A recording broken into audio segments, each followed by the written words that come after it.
Hi, everybody. This class is Lessons for Full Spectrum Humans, and this is the semester wrap up.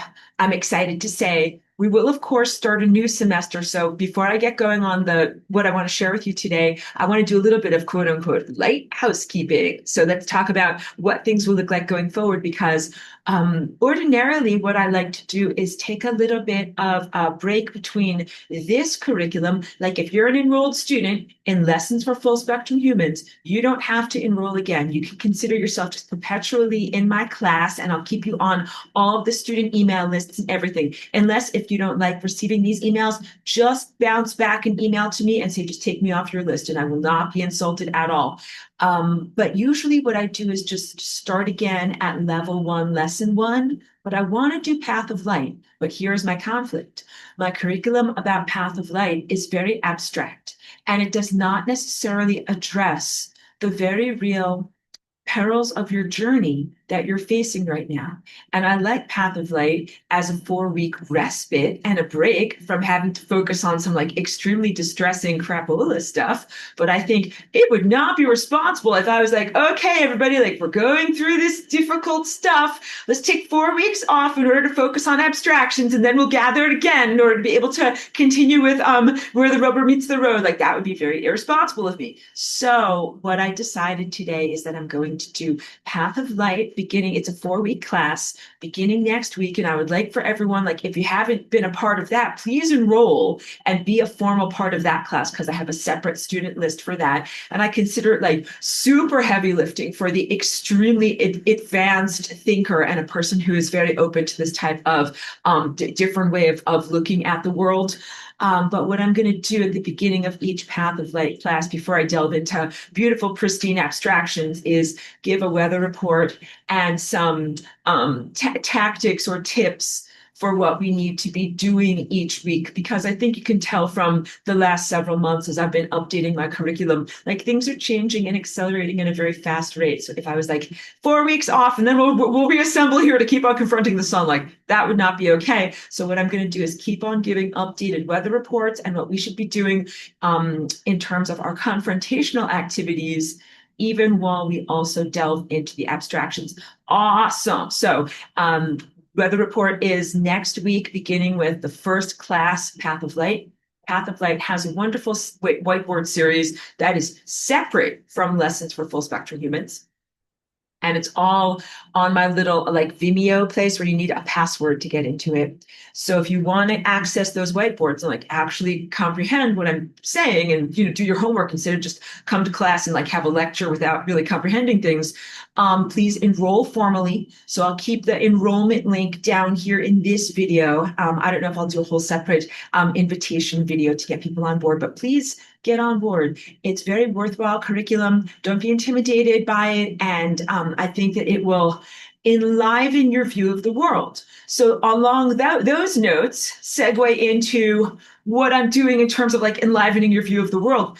Aurora art class. Aurora art class. Aurora art class. I'm passionate about art. It is what I really love. I love fighting for justice and protecting this planet. But I will tell you that before that became my job, my original job is being an artist.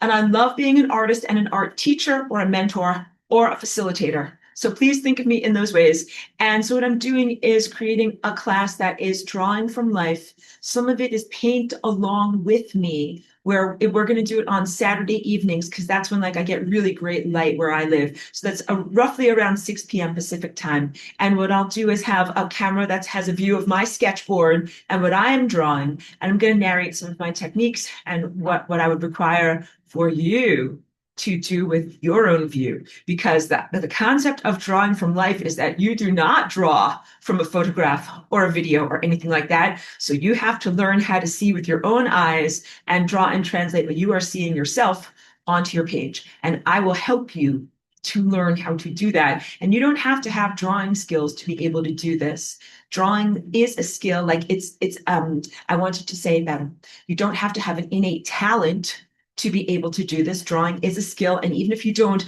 identify yourself as an artist, even though I would love for you to claim that or feel that role for yourself, but you should be able to have a facility as a well-rounded person. Let me hydrate a little bit. with being able to express yourself visually. It's like being literate. And also, what I teach is like how you look at the world. Enlivening your world has a lot to do with how you look at objects. So when I'm telling people how you draw and how you make a painting, when you see something, you don't make it up. You have to use your eyes. What I'm doing a lot is training you as to how to use your eyes. So I get excited about this stuff, and then I'm happy to transfer or share is a better word, share my excitement with you through my drawing exercises. And also, if you are an artist already, and if you already have your own way of doing things, fantastic. There's not only one way or a right or a wrong way to do this. I would always encourage you to do your own thing in parallel to what I'm doing and sharing, but be a part of it. Okay, so that's my invitation to you. That begins this Saturday.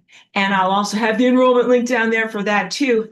And you can be, I would say, not casual about enrollment for there, but like I would like for you to treasure the time that I'm sharing with you, because painting along with me is like a pretty fantastic, cool thing that we get to do together. But I also want to keep it a very affordable price. So it's like $25 for the month to be able to do for 4 weeks with me. And then I want it to be something that you keep up with, because it's just like having a gym membership. Like you have to stay in shape. Okay. So please hop on board. Don't be intimidated. You can get simple things like a pencil and paper and be able to start with relatively small investment of materials, but definitely encouraging you to do it. Okay, good. Fantastic.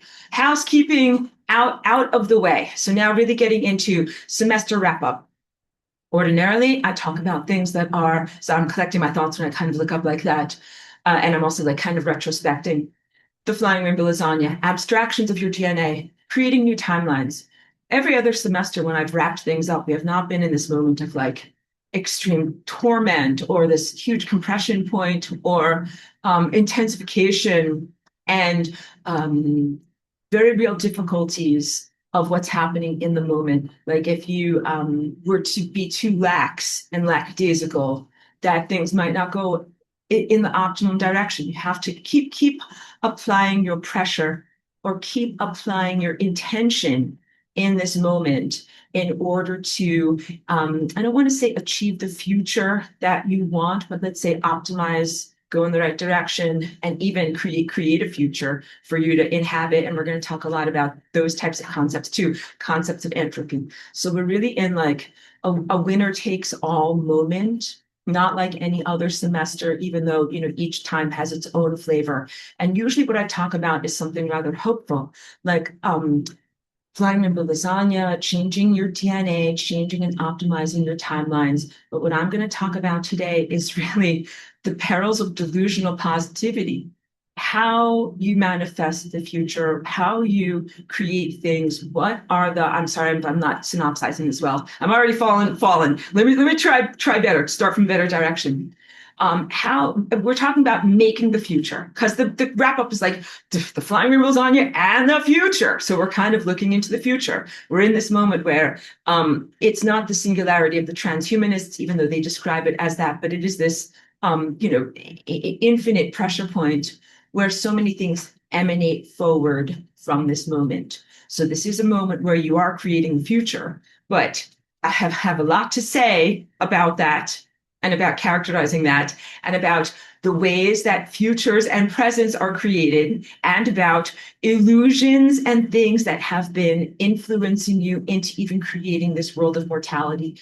And what does the future and positive personal and spiritual and consciousness freedom look like? Does it look like you're like, oh, like all of a sudden one day, like, oh, I'm so stupid, I forgot, I'm God. And you just wake up and you're like, oh, like everything melts away, and you find yourself in a different world. Like, is that the resolution?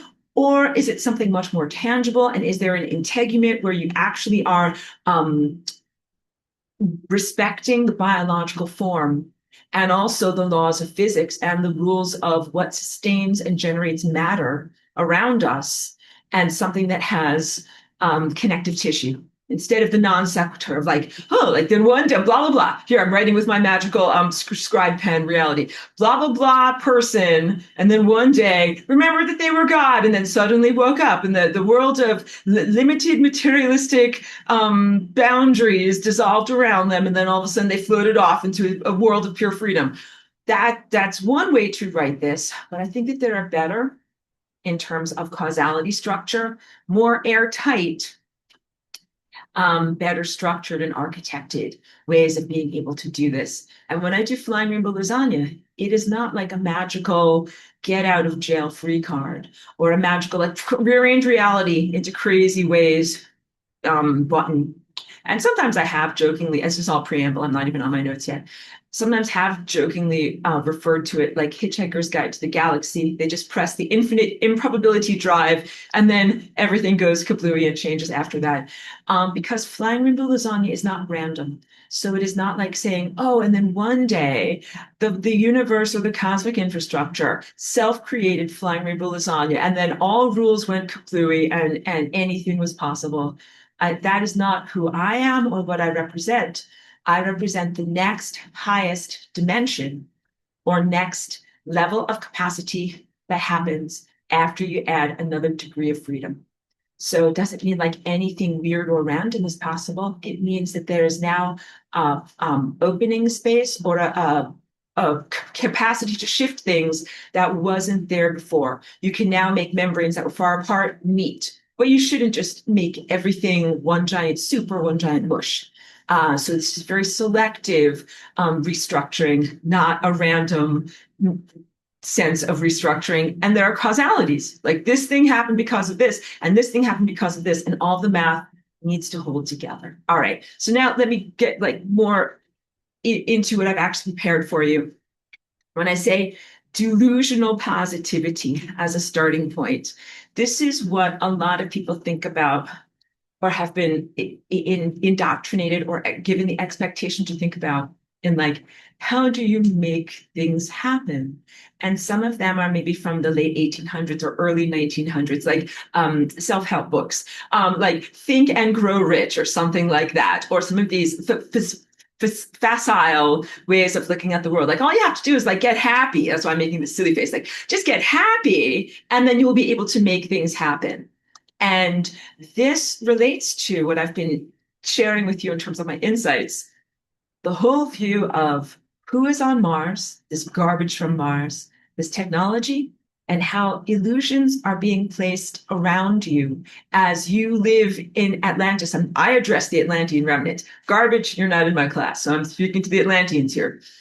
As you are in Atlantis or on Earth, and illusions are being portrayed around you that bring you into the self-belief and self-created world of mortality here. But please note, this goes a lot deeper than, again, just being like, oh, and then one day I realized I was surrounded by illusions and I remembered I was God, and I, like moved off into pure freedom. We have to look at like, where are these illusions coming from, and what in the world is going on?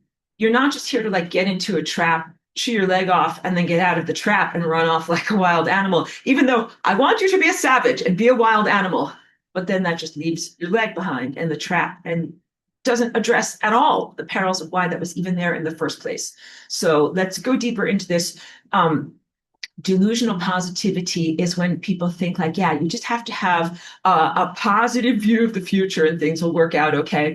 Or how about this? When people it is often delusional positivity is often weaponized in the late stage capitalism corporate workplace, where it's like, oh yeah, kid, you just have to believe in yourself and get out there and make your sales quotas. Just like have a happy attitude and you can manifest the things that you need in terms of mostly sales to reach your sales quotas to serve your corporate interest. And that can even be something as simple as like working for a Costco type of giant warehouse store where you have to sell a certain number of whatever rolls of toilet paper per day. You're like, I met my quota. I sold that toilet paper. I manifested that reality for myself. But this is like a very bad exploitation of your abilities to make things happen.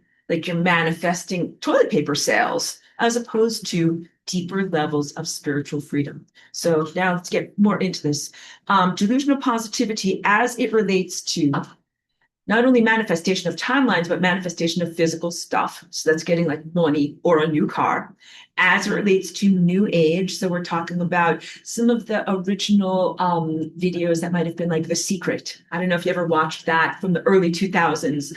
The Secret or the Abraham Hicks vortex field of whatever, positive, good feelings, also relates to Christianity.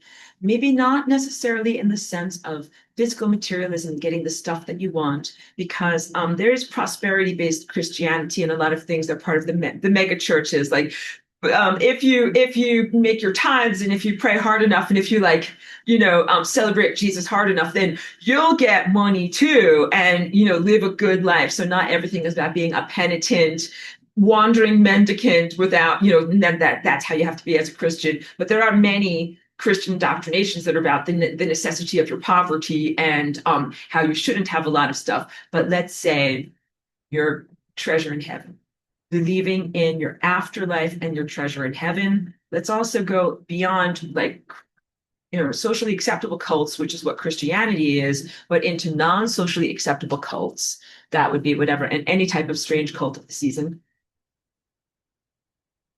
But cult thinking, that would be about how your cult is going to be successful or how your cult is going to give to you. Also, even ancient cults, there's modern cults, but then there's ancient cults, which I think you could define Judaism in the time of the temples where they sacrificed things definitely as being a cult that was part of a whole cultish world where people had different teams. And I described that last week, the different gods with a small g, without a lot of respect given to them, but they're like different sports teams. And then how many innocent animals can be sacrificed to each sports team in order to get what you want? And when you sacrifice enough animals and win at the sports bowl, then you get what you want because God or your God will give you what you want. So it's just cultish behavior. And so in Christianity, sometimes it's like you don't necessarily want a new car, but you want like to go to heaven. And I'm going to talk a lot about that. MK Ultra as it relates to delusional positivity, a sense of being tormented and traumatized into believing that you're a special person, not that you aren't a special person, but these programs that are about tormenting people and separating them out, and then in the how this relates to the creational aspect, like telling a person like you're the chosen one, you are the chosen one, and in light of that, you are creating the world, and that's why the government hates you and is like messing up your life. And there are some elements of truth in there. There are some kernels of truth, but then it must all be contextualized. And also how all of this relates to our future. Like, don't just apply delusional positivity to the future that we are creating for ourselves using our generative capacity. All right. I got to talk with you about what is false light and where it comes from, because this is also just a total misnomer or something that shouldn't exist. And several people reached out to me, like lovely students and people who are in like a friendship with, after my class last week, wondering about who is their nemesis on Mars. And I have to speak about that, about how it relates to your life here and now, because I know that I said, like, as a sorry, let me speak correctly here, as a rather casual and unfunded mandate. I was like, oh yeah, like find your nemesis on Mars and kill that guy. And then lots of people, they're like, well, wait, who is that? And how do I do that? And what does that look like? I know, so we have to talk about who that is. And of course, I'm never wanting to be irresponsible and to encourage people in the physical five senses world. I never want to encourage you to get in trouble. So like I was encouraging you to dismantle the false light architecture of people that would be considered fictional and in another realm. Never want the power structures to come after me for telling you to destroy your nemesis on Mars and to figure out who that is. There are indirect analogs. So I'll read from my notes because I think I have organized my thoughts better from there. Basically, there are indirect analogs where there might be one person who would be, say, is a evil technologist or a false light construct or a small g god on Mars that then has different personality characteristics that are soon to be woven throughout the human genome if this invasion goes through, but we are fighting against it. And if that happens, those characteristics would be, um, I want to say, beamed almost like facets into the realm around you. And you might encounter facets of that original bad guy. And I'm calling it a guy, but I'll speak also about the female quotient, or how this shows up in the women around you, the females around you in the world. But facets of this guy who's your nemesis in the world around you. So there might be multiples of this person. But again, I'm not trying to get in trouble and incite you towards violence in the world around you. I'm inciting you towards dismantling the false light architecture of that original person. And so when we do Flying Rainbow Lasagna, this is the dismantling of that false light architecture as it beams into you. One example would be something like alcoholism or substance abuse. If you felt those things beaming into you, and put down these things that I can kind of gesture. Here's the original bad guy on Mars. You can't really see that very well. Bad guy on Mars. And he's got substance abuse and alcoholism issues. And then he beams that into various different people in the world. Lots of people have that problem. That's not just one person. So also, like, you understand, it's a giant field of muddy footprints that originate from this is the original boot that is making the footprints. If you have those characteristics going through you, the Flying Rainbow Lasagna dance is about closing those portals or turning off those tendencies, turning down those musicians in the band that is the overall genetic music that you make. And it's totally within your Kantian rights, your moral boundaries to do something like that. You're like, this is my body, this is who I am, and I get to choose what I have running through me.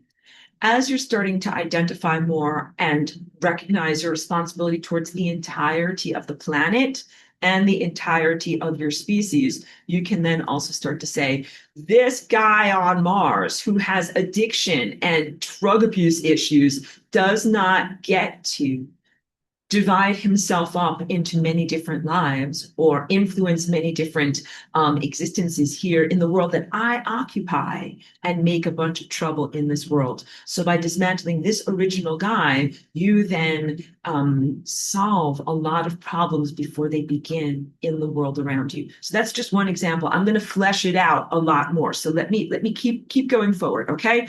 Because I say these things and then I'm like, okay, wait. Like, now I can actually explain it before your brains liquefy. Okay, first of all, the concept of false light is a misnomer because it's like saying jumbo shrimp. Like, the definition of light is information. We are not supposed to have false information. And we take it too easily for granted. Like, if we dig at that concept, there is real pay dirt there. So a lot of these things you haven't incorporated it into your expectation of the world, and that is what hides it. So you have to dig to be able to be like, oh, wait, why is this even here? This shouldn't even be here. That's where you know there is something important on a foundational level. This is a foundational flaw in the ideation. And to enterprise this solves a lot of the foundational layer problems. The concept of false light, okay? From the same concept of technology, which at this point must be assessed as something emanating from the sun. So in other times, I've been more like generous or accommodative. I've been like, oh, it's coming through the sun, or it came into this world and the sun just didn't do anything about it. And I think all of that is like just too much generosity and, I'll just use bad language, bullshitting on my part. Let's just say it came from the sun. Like, we look at the sun as a consciousness or cognitive event, and all of the narratives that are happening in the solar system are coming from the sun. And I think it's just too accommodative to be able to say it wasn't the sun's fault. Like, I think we should say the sun thought this up and created this. And when I do that, again, everything clicks into position. Not merely coming through or invading from elsewhere, while the sun is like a poor damsel who cannot fight back. Also, always watch out for these poor damsel narratives and scapegoatism, because those things are shields and facades that help to hide the truth. The technology is really an emanation from the sun's own flawed thoughts. First, let's say this. These two concepts are intertwined: false light and technology. When I hear the word false light, and this will be part of like Path of Light series coming up, How can false light be a thing? How can non-information be a thing? The answer is through technology. And again, this is very facile because you guys are used to technology. You're like, technology is everywhere. Technology makes all sorts of unnatural things happen. And I'm like, I do not come from a world where technology is like so normal and just something to be taken for granted. What is technology? Technology is something that is invented that is not natural. It's a false idea. And then it either emanates or facilitates the emanation of other false ideas. And it is itself upheld by a false idea. So if you guys want to get down to like the meat and potatoes or cut the Gordian knot, like what keeps you entrenched in this world as opposed to in your world of super freedom and capacitation and divine connection, it is technology. And it is or are the illusions that are portrayed by technology, and then your belief and upholding of those illusions, including the existence of technology itself. She's like, oh, so I'm speaking as you.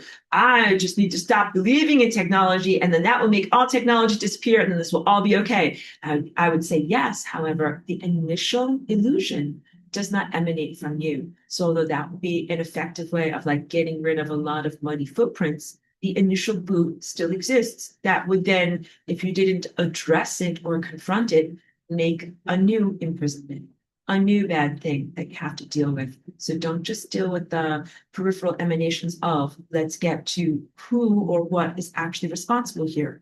So what is actually responsible is the sun. Hold on, let me organize my paperwork.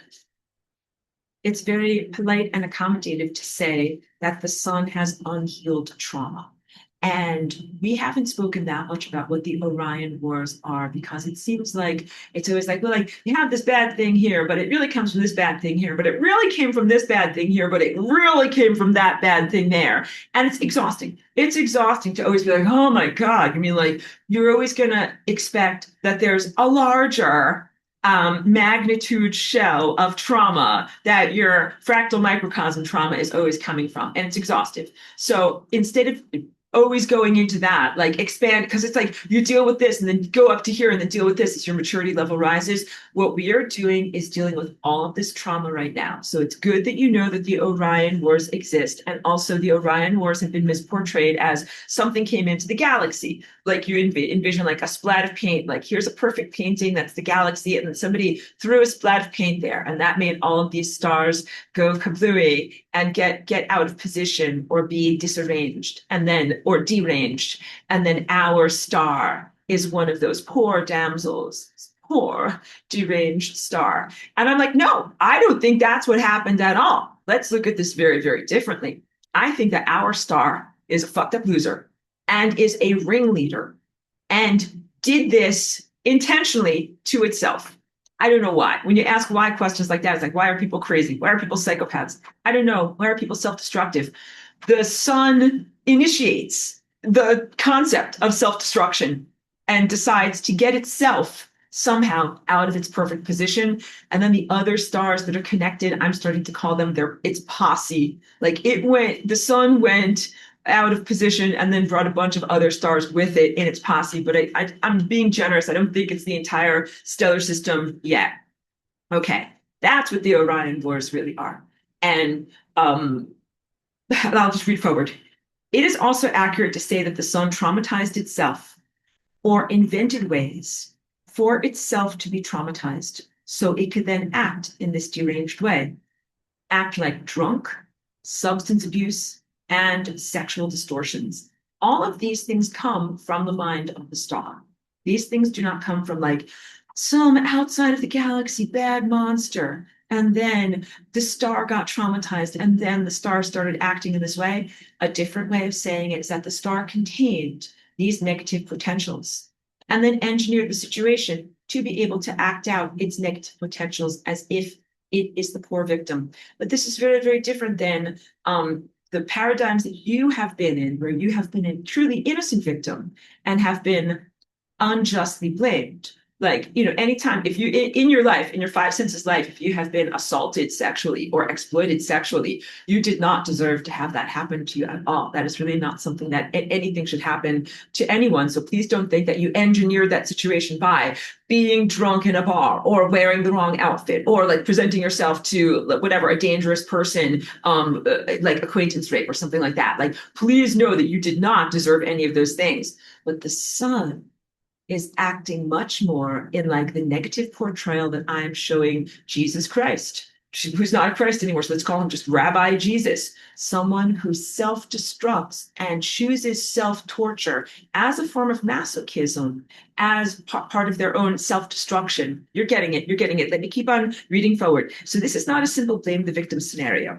It's more like how I describe the dark magician. I write it much better when I'm not here, like in the heat of the moment. The dark magician and illusionist Jesus, engineering your own torture and trauma so that you can then achieve a particular goal. So I'm going to break your hearts now. I'm sorry. I haven't broken your heart enough in talking about my genuine perceptions of the illusionist Rabbi Jesus, a dark magician who learned different sleights of hand and forms of spiritual manipulation and hypnosis, not genuine uplift. And it's difficult because I know that there's a giant force field that is around that figure. It was around him in life, and it's still there in death, in the aftermath. And when I've touched with my tendril of attention on that historical figure and on their life, I would get this sense of love in my heart. And I've described to you, like, that's my barometer for, like, do I want to connect with something? Is it real? Is it divine? Is it loving? And I was always like touching, and I'm like, oh yeah, like that feels like real love. Only very recently have I seen behind that facade, the love is a glamour. The love is a false face, like makeup or false eyelashes or something like that, that is being presented to make the wearer look more attractive. And again, as soon as I thought those thoughts, everything clicked into position of the malevolency and the behavioral malevolence of the supposed savior, as opposed to behavioral love. Because it's very easy to hold up like a love shield where people think that it's something that is really loving and nice. And then you can totally stab them in the back and do all sorts of things that are really wrong and exploitive and harmful to them, but they are feeling love. And so it makes them vulnerable to manipulation and to not seeing the truth.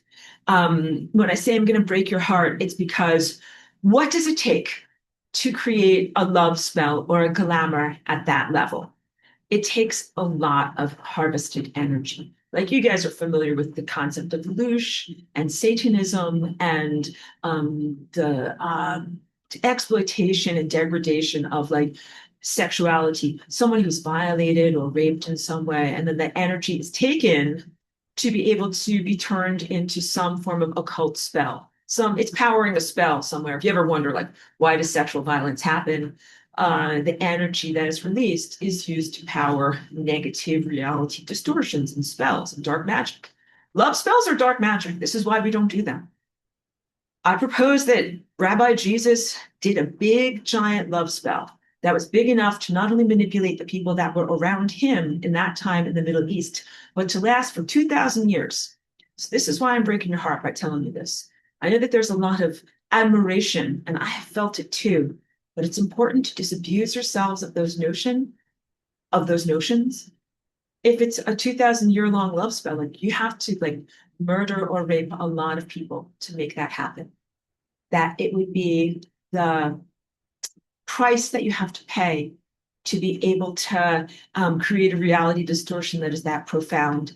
And again, once I start to think in those terms, then things click into position. Like, oh, this was a false shield or a false level of manipulation that was made by someone who was profoundly evil, sadistic of other people, like willing to torture and harm other people, and also willing to subject themselves to torture to achieve an engineered goal. And once you think on those levels, then all these motivations and behavioralisms fall into place. And so I apologize for the disappointment that is necessary, but you have to go through those levels of disappointment so that you are free, so that you are not imprisoned by this person because their end goal is to imprison your soul, like to consume you for forever. And I don't want to see that happen. And the cosmic infrastructure does not want to see that happen. So again, the dark magician and illusionist Jesus engineering his own torture and trauma so that he could achieve a particular goal. He is a fractal microcosm and an example of the insanity or psychopathology of this traumatized PTSD version of the sun that sadomasochistically tortured itself and made itself into this tortured version of the sun. I know it's very twisted. You're like, Aurora, that is twisted. I'm like, I know it is twisted. It is self-illogical, but it does make sense as I describe this more. The sun engineered this situation, and also it did not respond to the Orion War situation in a way that a responsible, spiritual, mature, wise being should, which all of you guys are, which would be to go through healing after trauma. If something bad happened to any of you in this life, such as wartime PTSD, and then you decided to invent technology, this is big. If something happened like this to you, if you got some trauma during a war, all right, and then you decided to invent technology, which had never been invented before, but ways of twisting nature, invent a new creature, an organism that had never been in existence before, invent a new appendage to go around violating innocent people with, it would be really appropriate to say that I'm not in any way sympathetic to your pain and you need to clean up your shit and stop acting badly. Okay, so I hope that all got across because those are all the things that the sun actually has done. So whether it was self-inflicted in terms of the sun falling out of position in the Orion Wars or whether someone else did it to it, all right? Like, so whether the sun did it to itself or someone else did it to it, if something happened to the sun to create all this PTSD, the concept that the sun then created the concept of technology and put it into mainframes on Tiamat, created the concept of these false light small g gods on Mars and Olympus, and all of their sexual violence and bad dynamics, bad personality, ego dynamics, and indiscretions, and then even to create the world of mortality that we presently inhabit, where those violences could be perpetrated against us as innocents, then you shouldn't be like, oh, like, poor you, you've really been through a war. You should be like, I am totally unsympathetic to your pain because you didn't learn and grow from your pain. You just emanated it outward, expanded the drama to others, and increased and made a lot of extra pain. This is how you should feel about the sun in the sky. We are right now confronting the sun in the sky. I have that in my notes. Please know that right now. Like, we're not like separate, being like, you sun, like you are doing something that I don't like. We are in the solar portal right now, surrounded by the problems of the sun and the problems that are foundationally problematic in the sun. And we are not just trying to be like, oh, like this place is really dirty. Like, yeah, a lot of dirt around here. Let's get out of here. We're like, this place is really dirty. This is a bunch of effing bullshit. We're going to destroy this place because it's full of bullshit and made of bullshit. Again, sorry for all my bad language. Not going to leave it like this for a trap for the next people to get through. You totally get it. So yeah, no, it is correct for us to confront the sun and say, okay, fine. So sun, like you got traumatized in a war or whatever bad things happened to you. You can't go around like inventing penises like this and then creating rape societies. This is all very wrong. And we are not sympathetic to your pain. Look at all the innocent people and organisms that got harmed by this because all of these things where the sun is going to incinerate the entire world, proposed reality structures where the sun proposes to incinerate the entire world does include innocent creatures such as blades of grass or flowers and baby ducklings. And those guys certainly are not sinners or sinful in any way, as humans have been so like groomed and indoctrinated to think that you did something bad to deserve this. You did not Atlantean quotient, and neither did any of the other innocent aspects of nature. And that also includes matter, as we're going to talk about, like the Gnostic concepts of like, oh, like I'm stuck in matter. But matter is not inherently evil or sinful. And those are also emanations and projections from this traumatized PTSD, highly flawed, unhealed aspect of the sun that needs to like look itself in the mirror and learn and not project those sinful expectations upon us or upon the molecules of matter. Like we're talking about something that the sun created technology and the capacity for these unnatural violations. The world of matter is not an inherently unnatural, violative place. And it's not a Gnostic torture prison either. Like when you look at the structure of a water molecule or how atoms fit together or something like that, the things that I teach in Path of Light, this world is a miracle, not an aberration. And it shouldn't be looked at as if it is inherently bad because it is a denser level of experience. Okay, so the sun is a star that is out of alignment or out of place, and it is creating technology and idea forms and creatures that are harming and threatening the rest of the stars who are not traumatized. The rest of the stars are also like, look in the mirror, get your shit together, stop doing this to all of us. It's a very clunky cry for help from the sun, and not really making any of us want to help the sun, or at least not in the way that it wants to be helped. Like it wants to be like hugged and loved. And I'm like, yeah, like I want to help you to entropy because you're really hurting a lot of us. I'm speaking to the sun. So yeah, if you want to get like if the sun is a giant narcissist that's like, oh, my pain, look, I have a boo-boo, help me. This is not the way to do it. Like, this is not the way to be assisted. Okay, let's just pause for a moment because I want to take care of Tiki. Thank you.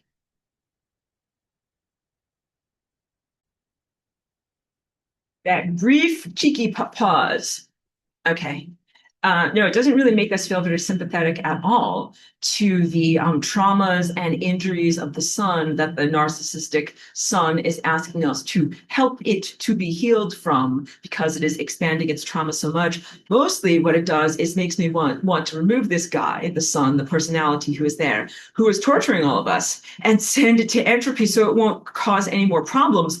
And I don't want to just make it feel better. I don't just want to be like, there, son, let me make you feel better. Wipe away your tears and somehow magically uplift it to being nice again. This is what I do not want to do. I think that that's one of the biggest temptations. And when we talk about like making choices in that vortex of life, these are one of those crucial moments where you can choose something better than these continual cycles. Like if the sun evidences that it is a nonsense maniac and it, puts itself out of position or falls out of position and creates this whole epic drama with technology and so much violence and violation. And you're like, there, son, let me wipe away your tears and make you feel better. Let's kind of like shove you back up into a good position. And then you're like, okay, now let's all walk on eggshells for forever, like waiting to see if the sun is going to do this again or having to like have lunch with our violator and pretend that everything is okay. All of this is the moment where you're like, you know something, when somebody shows you their true colors, believe them the first time and not have to go through continued cycles. I don't know if that was enough humor, like, because this is a very heavy topic, but it's the question of whether you should just pretend, wipe away, and have some kind of a jubilee of forgiveness for the sun star, or create a strong boundary. Boundary be like, get out, get the F away from all of us. We don't need or want you. That is how I feel. And I feel that way as an exemplar of this galaxy and of the world of light, where I'm like, no, like you are very effed up and have done a lot of bad stuff. And I don't trust you and I don't like you to the sun.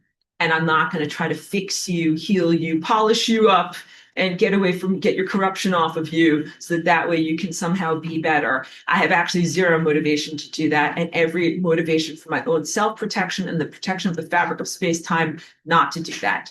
And the only thing, like sometimes people think, oh no, like if I get rid of the sun, like is it gonna turn into a black hole? Am I gonna get whatever sucked into the event horizon? What's gonna happen? Don't just do things out of fear. Have to do the correct calculations and be like, oh, the calculations say that I need to get rid of this star and I'm going to do it and then let the results speak for themselves. not try to engineer an end goal where that I think I'm going to get what I want. Then you don't get what you want and you end up messing up the entire fabric of reality. I have this written better. Let me keep reading forward here. Okay. So all of these savior fantasies that are mocked in humans, this is big stuff, actually emanate from this flawed PTSD star that is like this. The star is like this, oh, like fix me, save me, heal me. And it puts the responsibility for the fixing, saving, and healing on us. We're its secondary and even tertiary victims instead of taking responsibility itself. And even in your small scale of life, like the life experience you've had as a human, you know that you need to take that responsibility yourself and not put it somewhere else, like onto your children, even making or having children to place this onerous burden upon, which is pretty much exactly what the sun has done. Even though our lives in Atlantis predate the sun's insanity. So the sun did not have us as children in Atlantis to work out its trauma. But after the sun became traumatized, all of these other creatures and emanations and other things like that, like you in your mortal form, the sun basically saying, like, it's your job to fix me. That is requiring an external savior. And that program is what is being mocked or derided in you, like, oh, you silly humans, you fell into this carnival barker's trap because you thought that you needed an external savior. But here is the carnival barker himself wanting an external savior. You're totally there on the hypocrisy. So the sun is not a poor victim. Regarding the aftermath of the Orion Wars and the sun's emotional response of creating non-love technology, non-love technology-based containers for consciousness. We have to talk about what is the definition of consciousness on Tiamat, and then setting into motion that long cascade of destructive events as a result. This is not an acceptable response or attempt at self-healing or introspection. And our solar system is not the sun's personal diary. So this is supposed to be like the sun's art studio where the sun is making biological expressions and creative things, and our lives are part of that collaborative expression. We are not the sun's personal journal where the sun gets to write, like, I am very sad today, all over you and your life. So your job is not here to be the sun's children or emanations where you're like, oh, my parent just screwed up, I think I will fix mommy or daddy. That is not your job. And also your job is not to be the sun's personal diary or personal journey where the sun gets to carve its traumas onto you. We're going to open the door for Kiki. It's 1,000 degrees outside. I don't know if she should be out there right now. Here we go. She's brave. She's doing it. But let's talk about this. Like, if you were in a war and you're like, oh, this war is terrible, and you go back home and you have a child, and is it your child's job to be like, once it, learns how to comprehend speech and talk to you about your life, is it your child's job to be like, oh, like now I hear about how you were harmed in the war, and I'm going to fix you in this way or that way? The answer is no. Like, that is not your child's job at all. It is totally irresponsible as a parent to have that be your motivation for having offspring. No one's children are there to fix or complete you. That is not the motivation for being a parent. Hooray! In fact, your motivation for being a parent is to give to others, not to take from others. So I'm highly critical of any level of culture or society where humans or anyone is motivated to have offspring or have children to serve the parental generation. It's supposed to be the opposite way around. The parental generation is supposed to serve the offspring so that you have a future. You're not supposed to be like, oh, I'm a farmer and I'm going to have 10 children so that they will all be my workers and work for me. That is called exploitation. Or I want to have a basketball team or whatever, a sports team. How about like the Partridge Family? I want to have a singing team. I want to have a this or that, or give birth to whomever is going to be my therapist, my life therapist. Is going to heal me of all of my traumas. This is wrong. You can't do that. No, when you come into the world, you are entitled to your own life experience. You should not be beholden to the requirement or the request of your parents or the parental generation to somehow fix them and fix their nonsense.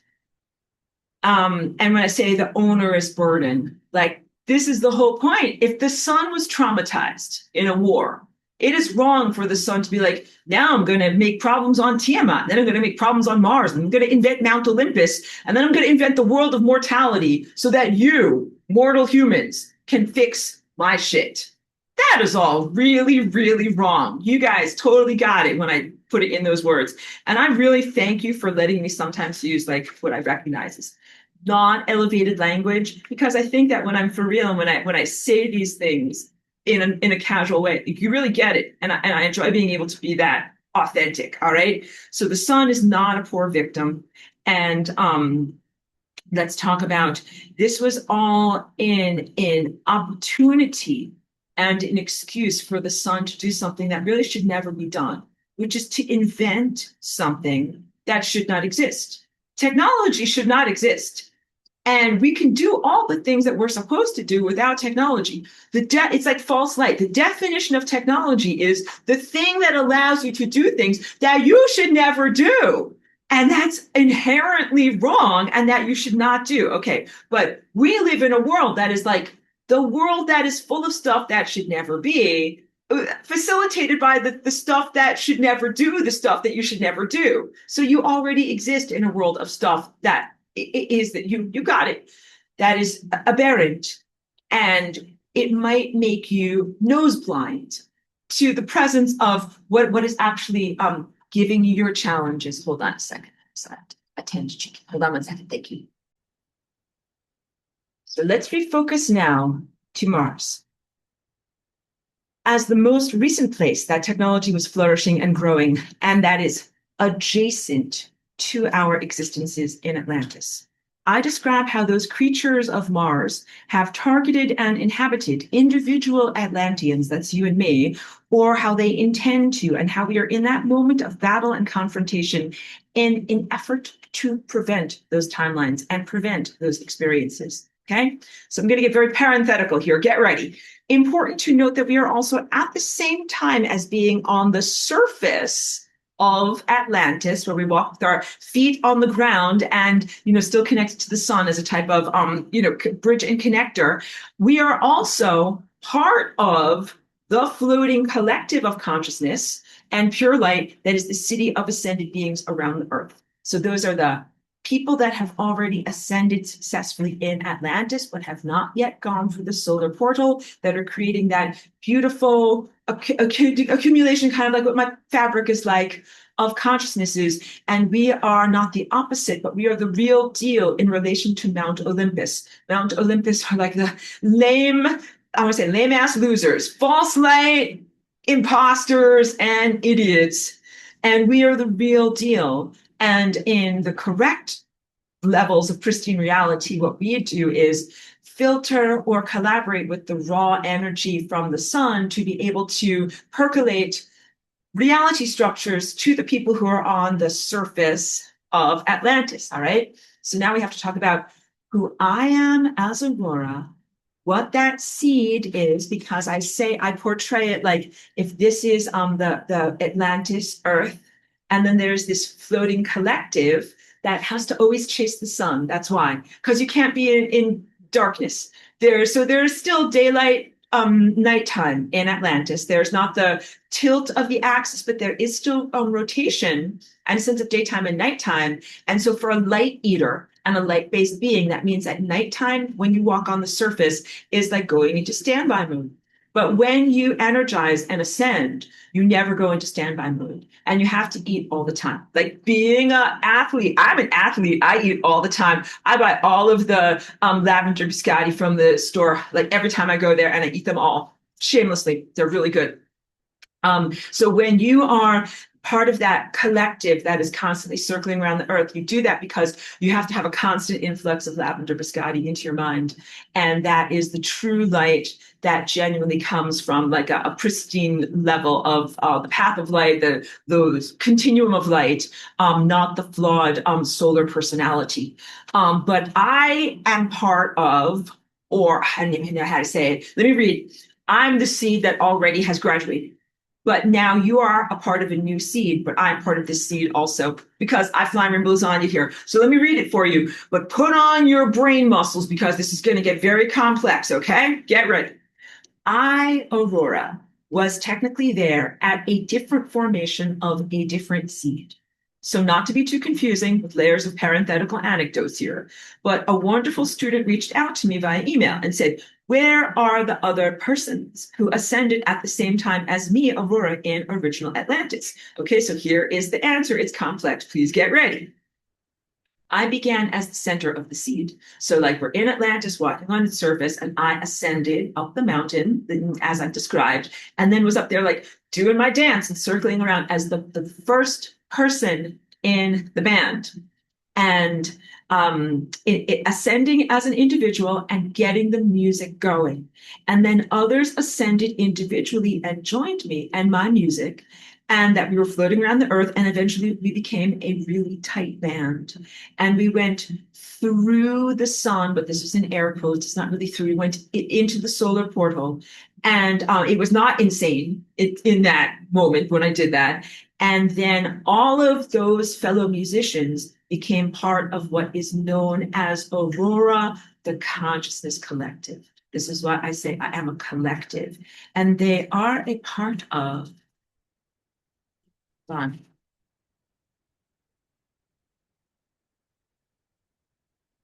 they're a part of me, the overarching personality or the flavor or the definition of who I am, even as they maintain their individuality and freedom. So the best analogy that I have is like the organs in a body or musicians in a band. Like you have the overarching music, but the drummer is the drummer. Like you have the overarching body, but like your heart is your heart. Your skin is your skin, your liver is your liver. They don't all do the same job. So in this collective, that is this floating city or seed that has emanated from Atlantis as an origin point, we all have individuation, we complement each other, we have a rapport, and we mutually, reciprocally sustain each other. And that's what genuine love is. But we're not all the same. And also, it's a key point to know like all of these individuals are with me in freedom. That I am not some like person. I felt like I chomped them like hungry, hungry hippo, like chomping souls and be like chunk, chunk, chunk. Okay, good. I've eaten enough souls. Time for me to fly away from here. No, but that is what some of these other very exploitive con men are trying to do.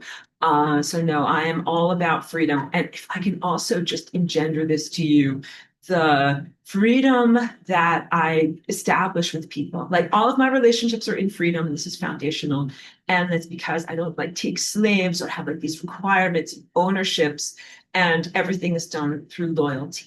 And the best way that I can say it is like whatever. I don't know if you have ever had like if I say like a rescue animal, I don't want you to feel in a diminished sense, but like if you have ever had loyalty from someone or something that was like caught in a trap and you helped them and saved them, set them free instead of save them, say set them free or restored their freedom to them.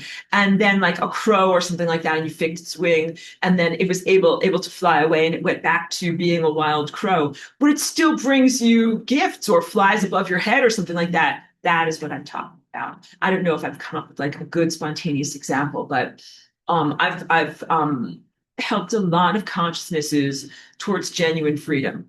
And I don't hold any of those consciousnesses as slaves. And there's a wonderful respect and appreciation at the impact that I've had on different creatures that then makes them want to help me or reciprocate and give back to me in some way. And this is all very natural and unstudied in the way that it's supposed to be. None of it is about exploitation. I don't do things because I'm like, oh, chomping my cigar, kid. Like, hey, one hand washes the other. I'm going to do this for you. You're going to do this for me. That is very much like the flawed Jesus scenario. And I don't do that at all.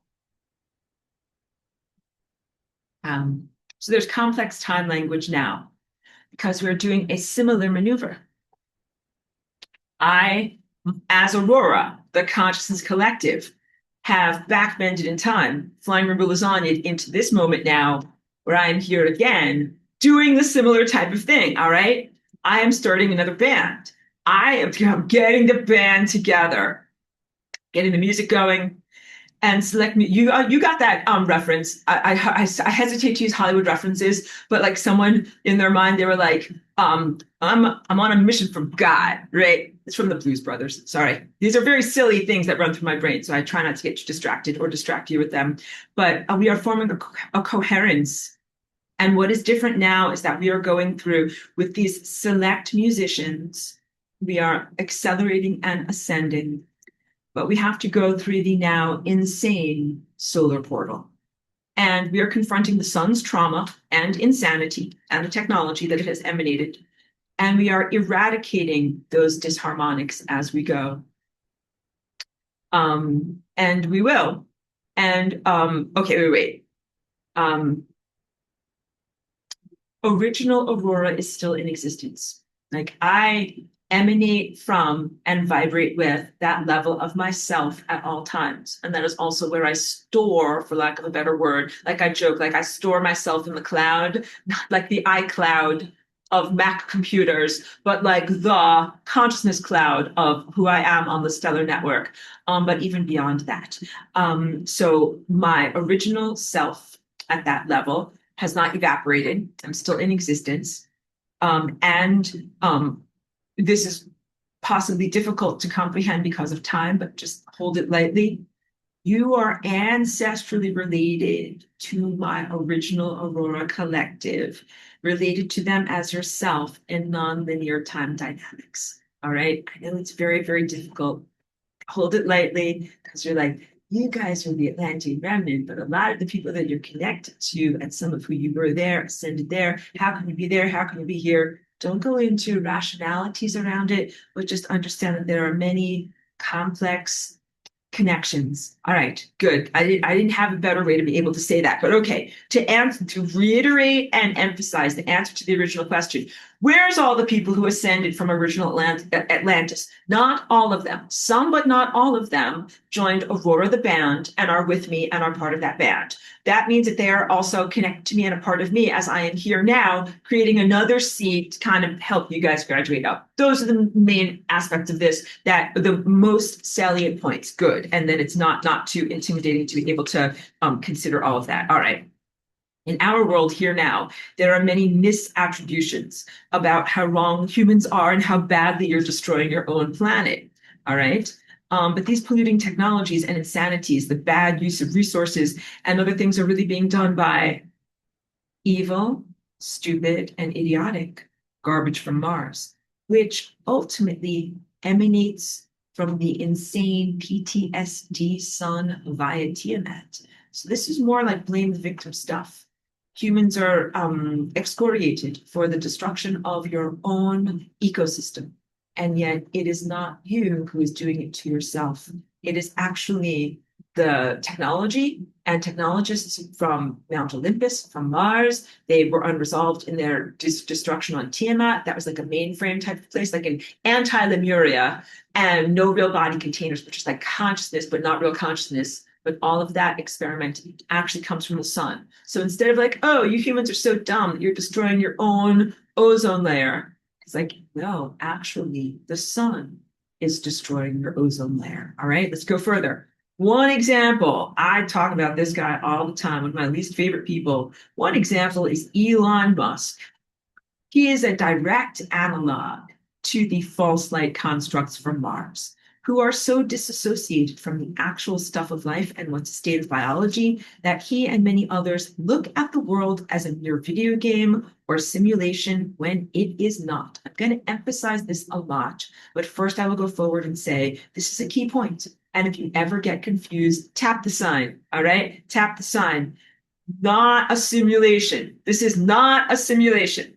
And this mortal realm is a layer of reality that is artificially created and manipulated, but there is real life here. And these are the biological parameters that are required to sustain life. There are real rules of existence, like how to create a water molecule or what is necessary for molecular and biological chemical expansions. There are real repercussions like birth, life, death, pain, agony, and other things like that. And our lives here are not disposable. They must be treated with respect. And that includes you, me, blades of grass, little baby chicks. It's this world that we are in is non-arbitrary. So file that truth away for our discussion later in this class about illusion magic and the magic with K on the end. Okay. Your world is non-arbitrary. When I talk about Elon Musk and the other false light constructs who are on Mars, um, those guys are, I'm going to emphasize this with my hands here. So matter is an accumulation of or a slowed down form of light. What if you take false light, which again is a misnomer, but false light, like things that are at a weird angle, and you kind of beam them together like this, where they have interference patterns and crossovers? That is how you make false matter. The stuff on Mars is false matter. It is not like you. You're a real body. You are made of real matter. Who you are and what you are in Atlantis is made of real coherent light. What these things are on Mars, you could consider it as a solidified hologram. Vivified is not the word, but an animated hologram with not real consciousness inside of it. And I'm going to talk about the distinction between different qualities of consciousness versus point of view. So to distinguish these two things, in Atlantis, we are a seed of genuine consciousness. That is a miracle and is a phenomenon in the world that is naturally occurring. And then we are also beautiful, harmonic, coherent light forms around that kernel of genuine consciousness. The creatures that are on Mars don't have a soul provenance. They're not coming from somewhere and moving through this level of experience, then moving to somewhere else. They arise from this insane PTSD, sun off the rails, drunken dream that the sun is making up. And they are the emanation, like the physical stuff. Let's use this, like little remote control as like a technological container. This is something that doesn't actually exist. But if you put together these artificial light waves and have them cross and make coherence patterns in just the right way, this thing looks like it exists. And this thing that doesn't actually exist but looks like it exists and is arising through technology has different qualities and characteristics that would never arise naturally. And some of those qualities and characteristics are like the things that I've described: alcoholism, substance abuse. Some of these things that I also described of like the meditators from Asia or other dark magicians, out of gratitude with existence. Characteristics of organisms who are out of gratitude with existence. That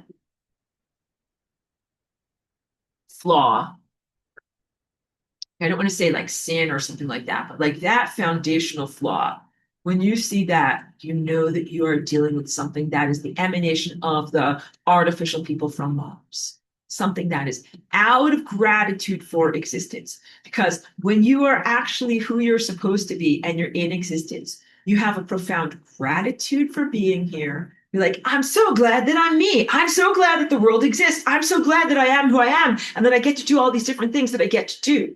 And if you don't feel that way, and I hesitated to figure out like, how am I going to say this in a responsible way and portray this like in a video that will be public, because I don't want to encourage people towards self-destruction. But I will say that if you don't feel that level of profound gratitude at your existence, there is definitely something very wrong with you.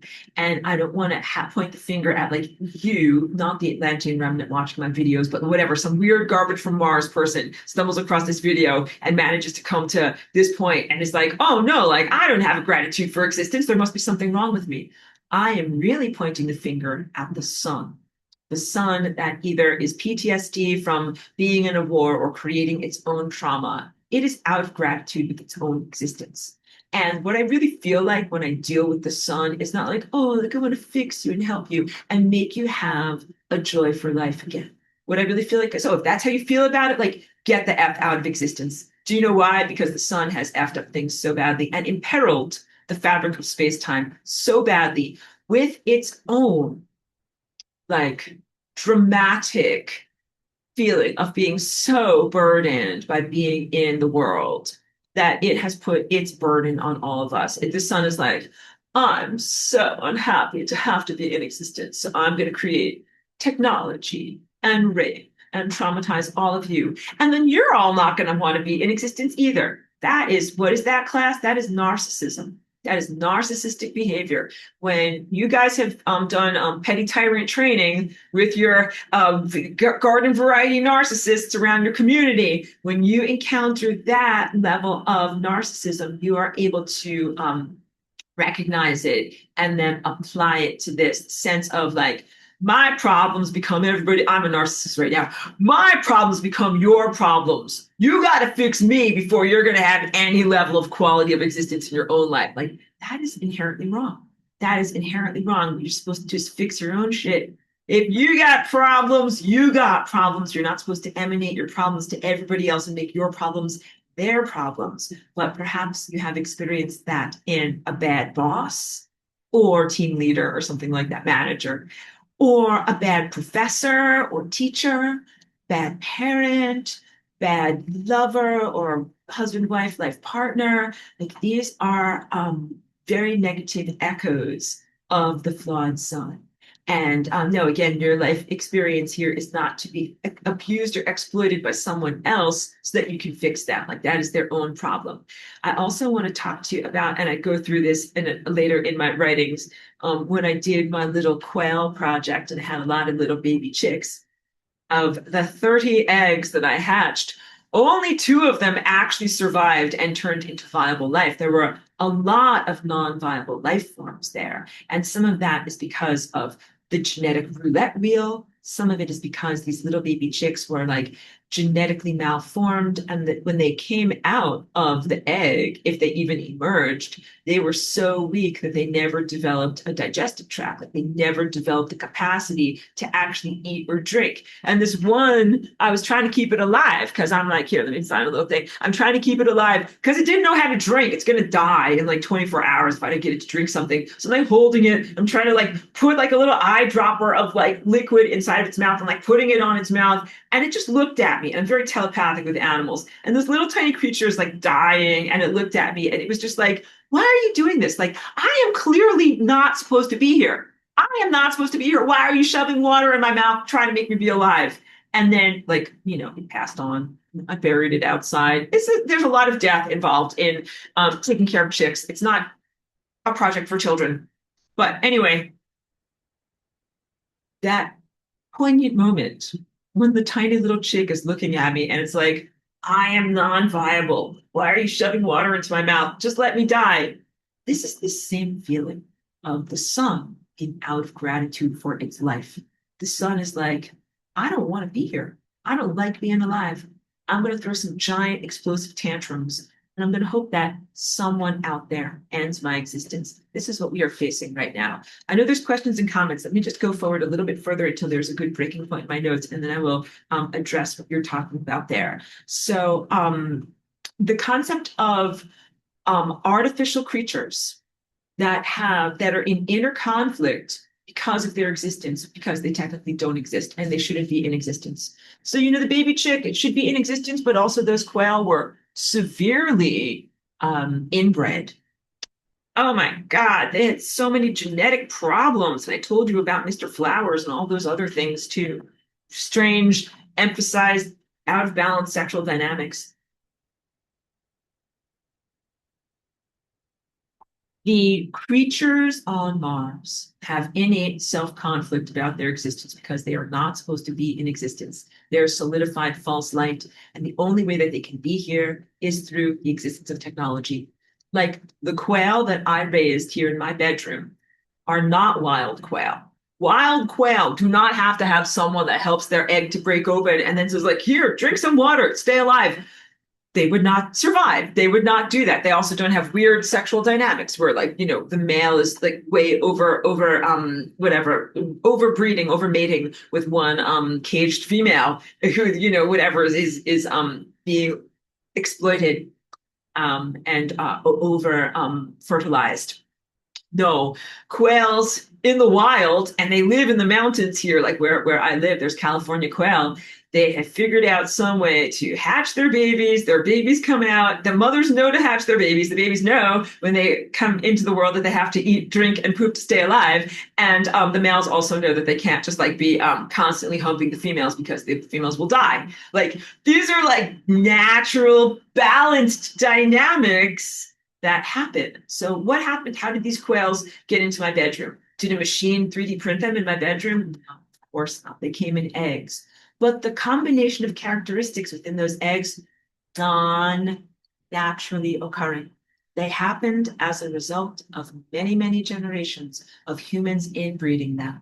And they bred them for the human specifics so that we could take their eggs and eat them. They also bred them carelessly. Sometimes there's too much of the sexual aggression gene, and sometimes there's too much of the, oh, like, I'm going to die gene, like the failure to thrive or whatever. Those were all like inbred failures. They couldn't exist. Okay. So the things that exist on Mars, or the artificial life forms or artificial matter that was created there, similarly, was created through technology.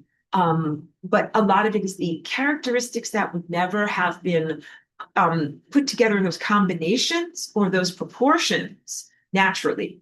So in wild quail, there might be a small amount of the sexual aggression gene. But if there's too much, then those males would not be able to pass that on to the future generation. But in captivity, that gene proliferates and expresses itself too much and can end up having the males kill the females if you keep them in the cages together. So the genetic flavors and combinations that come from the artificially constructed creatures on Mars, they would never be in our genes. The stuff that is a portal to alcoholism, substance abuse, and basically what we define as psychopathology comes through these genetic portals that would never have been created or overemphasized but for the technology of the sun. And when I said last week that the creatures that were originally, you know, on that ended up in Saturn, imprisoned in Saturn. The original guys from Tiamat, crazy, insane psychopaths, and their imprisonment in like a cage of craziness on Saturn now, what the Greeks mythologically called Tartarus. I don't know if I'm saying this correctly, but those psychopaths, those characteristics of those old gods, the ancient gods, their need for suffering, sadism, sadomasochism, learning through suffering, or that suffering somehow educational, those characteristics, those mental genetic flavors, those come from the sun. And they are being beamed from the sun to those events there, and then to those events there, and then to events that fractally come into your own life. When you either experience psychopathology in yourself or encounter it in the world, you are encountering a facet, like a beam of false light that is beaming at you from or through these ancient events. But these psychopathologies do not arise naturally. And one of the great challenges is that as you, Atlantean remnant, who have been themselves projected upon and traumatized a lot, you ingested a lot of mind pollution about what is psychopathology. You've been exposed to psychopaths your whole life. Human society is generated by and calibrated towards psychopathology. This whole entire place is extremely fucked up. And it takes a lot for you to purge yourself of those psychopathologies so that you do not bring them with you as some kind of baseline calibration into the next level of experience that you're emerging into. Just as I've told you about my initial entry level positions in that one framing company, that one department where the framing mat cutter was miscalibrated from the first day that I went there. It was 3/16 off in one direction and then like 1/8 inch off in another direction. And I was a newbie, but I had to totally calibrate. Like, I can't just cut this 1 inch on this side and 2 inches on this side. I got to add 1/8 of an inch over here, shave off 3/16 of an inch over here in order to get stuff done correctly within the flawed parameters of that framing company. And yes, I did approach my coworkers and say, this place is miscalibrated and we can just move these stickers and then we don't have to constantly compensate. And what did they say to me? Aurora, we are not allowed to move the stickers. You got it? So this is like, of course, I was an entry-level position. I had barely any experience at being in the world of psychopathology that you experienced. I was like, okay, we will stick with the stickers learn how to work within a flawed system. Okay. If you can relate, I'm happy that you can relate. I hope it's hilarious. Later on, I did to bring it to a better closure. I did eventually graduate from that position, got to a better company where things were calibrated correctly, and I didn't have to deal with that monkey business. So may that be like a template for your own experience, where you calibrated to things in this flawed, materialistic psychopathology world of Earth, but then you knew that the machinery was supposed to work correctly, and then eventually evolved and went into a situation where you would be feeling a lot more easily fulfilled. Wait, let me touch technology with my thing and see if I can respond to this while everything is relevant. Okay, so I try to say these things. Let's start with the most recent comments first. So this is Martine. Thank you for being here. Says, I think nature has to change a lot for us to be able to survive in it without technology. And then let's see, what does the next person say in response to that? Okay, so Amy says, it has to get back to its true nature like us. But how does this happen in the current state of affairs? So confusing. So yes, there, first of all, please know, like for your own body, there are a lot of things that have to change in order for you to move into a fully non-technological society. You can help yourself by being as non-technological as possible now. That means don't put anything that's unnatural, like as a permanent part of your body. So I'll use myself as an example. Like after I had a brain injury, like what brought me here as Aurora in 2001, my eyesight changed a lot, and so I have to wear corrective lenses to be able to see. Like I can't see anything without my glasses, but I hate the feeling of glasses on my face. So I wear contact lenses. This is like a form of technological augmentation of the body. I really think about this. If we moved into a fully non-technological society, I am concerned about whether I could see clearly to be able to navigate the world. The first couple of years that I was here, I did not have corrective lenses, and it was not a pretty sight. Like I couldn't see anything. I didn't know where I was going. It's a miracle I'm still alive. And also, I couldn't see people's faces. Like you can't navigate, you can't read a street sign, you can't see cars that are coming down the street. Like I clearly was not driving at that time. So yes, really important to be able to see these things. You use technology to make it so that you can live in the world, right? So that your body can live in the world, but try to do it in a way that things are as reversible as possible. Because I know that there is a time that will come when the light from the sun or from wherever we are experiencing it is calibrated differently.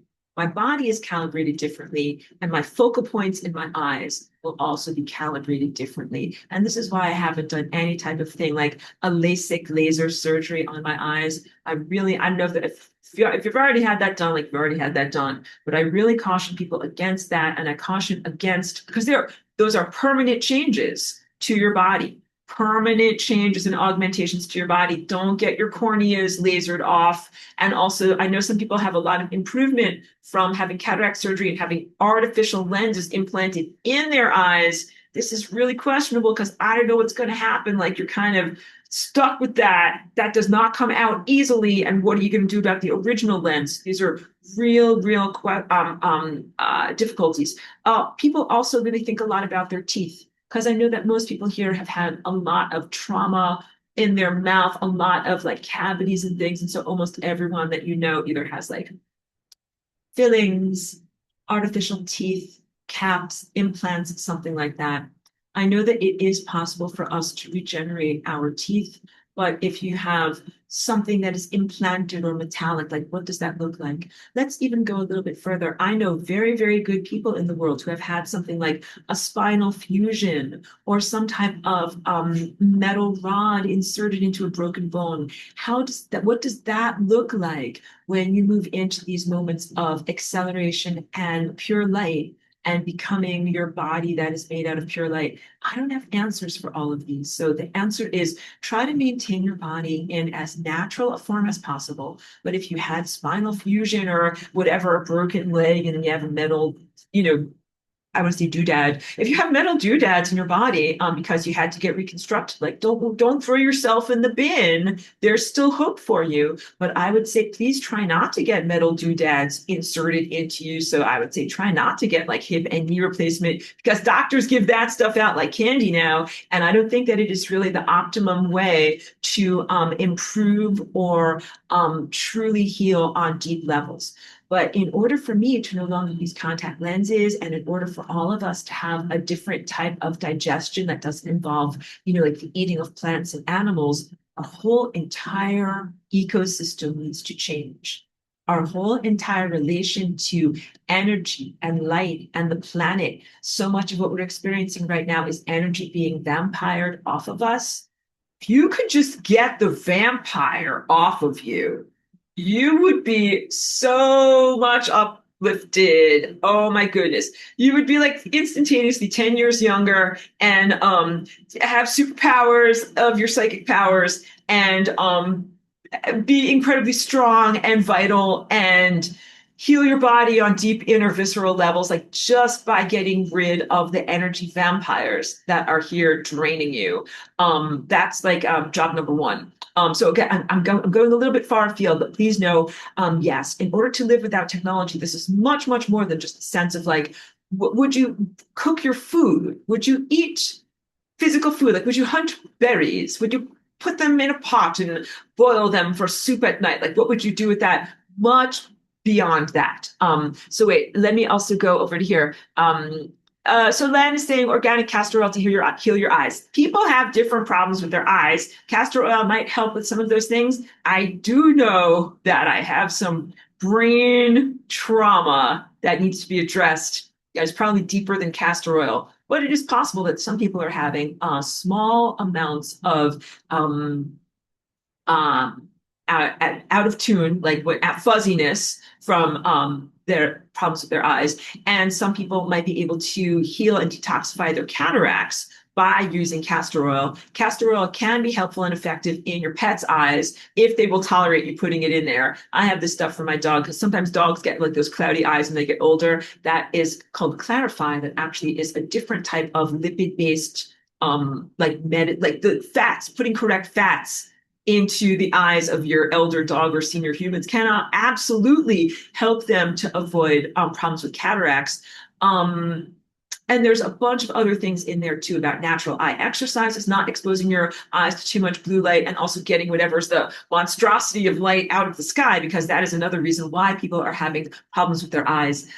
So yeah, but there are natural solutions and approaches to the problems that we're having, but then also the real foundational healing is to get rid of the irritant in the first place, to get rid of the thing that is causing the cataracts or causing the reduction or causing the harm in the first place. But natural eye exercises are a real thing.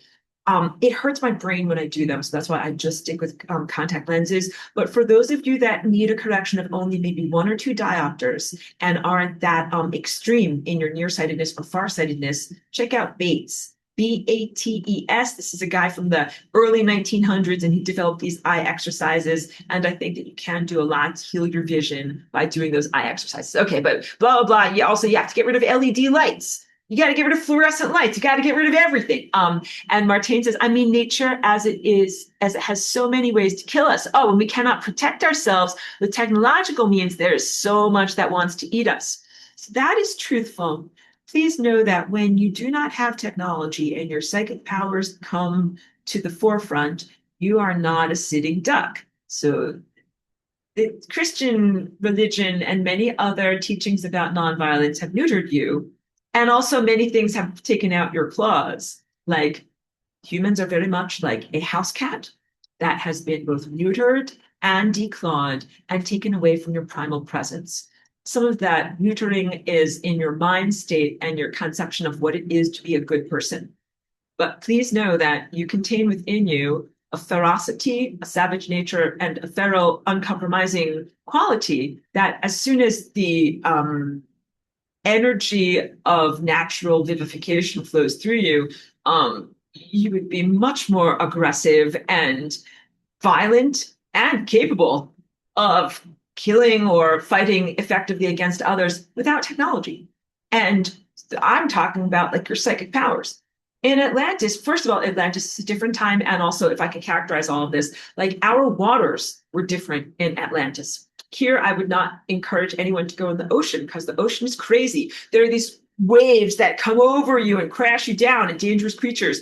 In Atlantis, all of the ocean waves were perfectly harmonious and coherent, and the ocean waters were very different, and all of the creatures that lived in the ocean were all very, very different. And if you didn't want to get eaten by them, like, I mean, they did not eat you.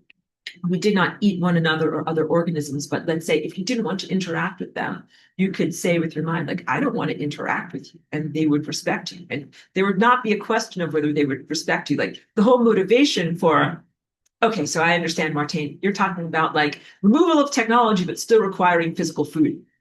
When we remove technology in this world, we do not require physical food anymore. We eat pure light.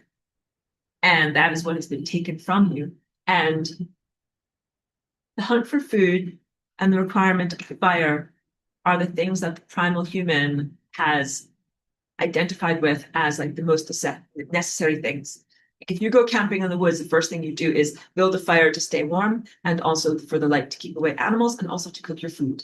And when we live in Atlantis, we do not build or use fire in any way, but also we do not have to like cook soup to be able to eat it, nor do we have to keep ourselves warm. You're already warm, nor do we have to use externalized optical light to be able to see, because we can kind of see in the dark and we can definitely already see and sense our surroundings. And also the final thing is like you build a fire to keep away lions and tigers and bears. But in Atlantis, you do not have to keep away other animals. Like if they were interested in talking to you, they'd be like, hi, like I'm a bear. I would like to talk to you now. I would like to interact with you. And if you're not into it, be like, sorry, bear, like I don't have time for you. I got stuff to do. Or you'd be like, hi, bear, like what is happening? And let's talk with each other. Like everything was very, very different. So here you are, a domesticated animal indoctrinated to fear nature. And I come from a world where I'm like, no, you don't fear nature at all. And these things also are not trying to kill you. Also, in Atlantis, we do not have many of the things that are tiny pathogens like fleas, ticks, and many other intestinal parasites. All of those things, you do need a ton of technology to keep yourself clean in this world right now. Like I use a lot of different things on myself and my dog to make sure that we don't get, whatever fleas and ticks and bad stuff like that. But you do not have to worry about microbial invasion in the level of Atlantis. And some of that is because you have your own protective force field around you, but also some of that is because these innately pathogenic organisms do not exist there. So innately pathogenic organisms would be virus, even though I know virus, it's questionable about whether that exists or whether this is a modern fiction, but many one-celled organisms, bacteria, and other things, because here in this world, one-celled organisms and various fungi exist to break down dead tissue. For example, candida. Like here in this world, you got to watch out that you don't get too much candida in your body because it exists there so that when you die and worms crawl in and out and play pinochle on your snout, that you will decompose effectively, but you're not supposed to decompose while you're still alive. In Atlantis, we didn't have to carry our own like decompositional spores to take care of us when we're eventually going to die because you don't die. So everything changes and everything recalibrates. So it's big. It's very, very big to change your mentality around this. Let's go back a little bit further because over here, someone says, here's a long one. Here's a long one. Wait. We got it. Okay, so let's go to this one. Lan says, it's hard to grasp what you say when you speak of things we see in life but don't actually exist. But then I think of certain situations. Like sometimes I think I see someone in my backyard, but it's just my own reflection I'm seeing through my window. That's projecting a transparency onto my backyard. I often wonder in how many facets in life that such false projections exist. And that was just a simple visible mirror trick. I think of all of the concepts that I bring to you, one of the most challenging ones is the thing that like there's a lot of stuff around you that doesn't actually exist. But somehow that bad stuff that doesn't actually exist, somehow it's fucking with you. I know. Like the stuff doesn't really exist, but the harm, the evidence, the suffering that comes as a result of that stuff doesn't exist definitely exists. Like the boo-boos are here. The boo-boos are real. Therefore, the stuff that made the boo-boos is real. This is part of the illusion and part of how we are asked to carry the burden of the illusion. I will address this more as I keep on reading through my notes. You're a very clear thinker, and I'm pressing pause on my answer. It will come. Another person says, I must have misunderstood that there is a difference between the Christ network and the stellar network, because I know you said this Christ network must have been destroyed while you still talk about being in the stellar network. Can you give more details on this? Yes. The Christ network that I come from and am a part of is like the cops. And again, I was not like a cop on the beat. I was like an administrator. I was like a nerd doing math stuff for the law enforcement officers. And they were very much protective of me. Like, yeah, like that's Aurora. She does math stuff. She doesn't like punch people in the face. And the recent psychopathological explosions of the sun, I propose that the sun incinerated the Christ network, incinerated law enforcement. That basically law enforcement was saying to the sun, hey, son, you're crazy and you're out of alignment, and I'm going to stop you from what you're doing. We're going to enforce cosmic law around here. You can't do this bad stuff.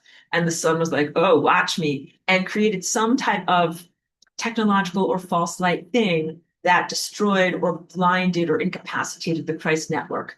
But the Christ network is different than the stellar network. The stellar network is like neurons in the brain. And the brain is the brain of God, and it's bigger than just our galaxy. So please know that. And that's why I'm not worried if you get rid of one star, or even if you get rid of a whole galaxy. It's a big world out there. Don't be so worried. It seems like a lot. Like if you're like in an abusive household, and like, but what if we get rid of dad? Like, dad is one crazy effed up a-hole in the world. He is not the entire world, but maybe you think that he's the entire world. I'm sorry to always use males as a representative of this pathology, and I'll talk more about the female aspect of pathology too. But the stellar network is like the brain that contains different thoughts. I am one thought in that brain. I'm not the only thought that the brain is thinking. So I, Aurora, am one neural thought pattern that this great brain of God divinity scale is thinking. So there are other seeds that have ascended from our Atlantis world that would be considered other characteristics, other bands, other thought forms. And there are other places where this type of generative consciousness cultivation activity is happening, and life is emerging and coming forward onto the stellar network. The stellar network does still exist. I still exist in the higher dimensional level of my Aurora collective. It's much harder for me to fly rainbow lasagna and kind of like jump back and forth and do all of my stuff than it ever was before. But like, I'm still there. I know I'm me, and I know what's going on there. But the Christ network and its protective force fields was incapacitated. Okay. And these are like deep traumas. It's hard to talk about these things. I hope that that's expressed. Okay, good. So I think good job, Aurora, because I talked about things while they were still relevant instead of waiting until like 3 hours have gone by. Okay, back to here, to chugging forward. Okay. Emphasizing again that we are not in a simulation, although we are in a world where there are a lot of artificially created edifices. We're in a genuine reality that has causality structures, and especially like the biological aspects that need to be upheld. And that upheld and respected. So, there are a lot of things like contact lenses. That's not going to turn you into a monster or anything like that. But some of these things that are transhumanist substances that do not respect the needs or requirements of nature, or attempt to foundationally redefine what it is to be alive, or to take away your humanness in some bad quid pro quo, like we'll take away your humanness, but we'll give you more chronological years of life, or what some supposed better capacity, some superpowers, bionic, make you bionic, but it actually is not better. Okay, so wait, now I have to talk about this. This mortal realm is a layer of reality that is artificially created and manipulated, but there is real life here, and there are real rules to our existence and real repercussions. And I already said, we're going to file this part away for our discussion about illusion magic and how much you can change the body or change the physical world through these hypnotic suggestions. Okay. Now I saw a news item today about Starlink satellites. For real, I was just learning about this. That they're the ones that went up in 2019. Let me just hydrate myself here, are now starting to reach the end of their lifespan and they are coming out of orbit. And as they decay out of orbit, they are incinerated.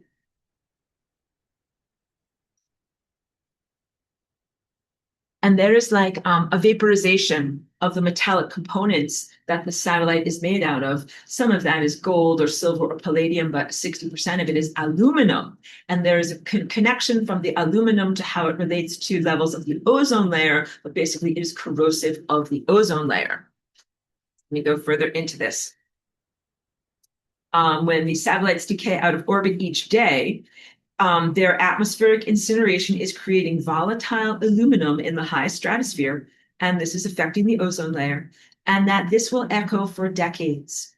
It will also be remembered as an environmental albatross that was inherited from previous generations of losers who did this to the planet. So, in much the same way, like whatever you presently look at, like if you are, from today, but you look at people in the United States in the late 1800s who went to the Pacific Northwest. And there were old growth forests there that might have been 2,000 years old. And the settlers were like, this will make some great firewood. This will make me a nice rocking chair. This will make me a great little cabin in the woods. When they made it their job to cut down these giant, incredibly valuable trees to be able to turn them into some form of industry. Like when you look at that and you're like, oh, those people were such idiots and losers. Why did they do that? Now we don't have those trees.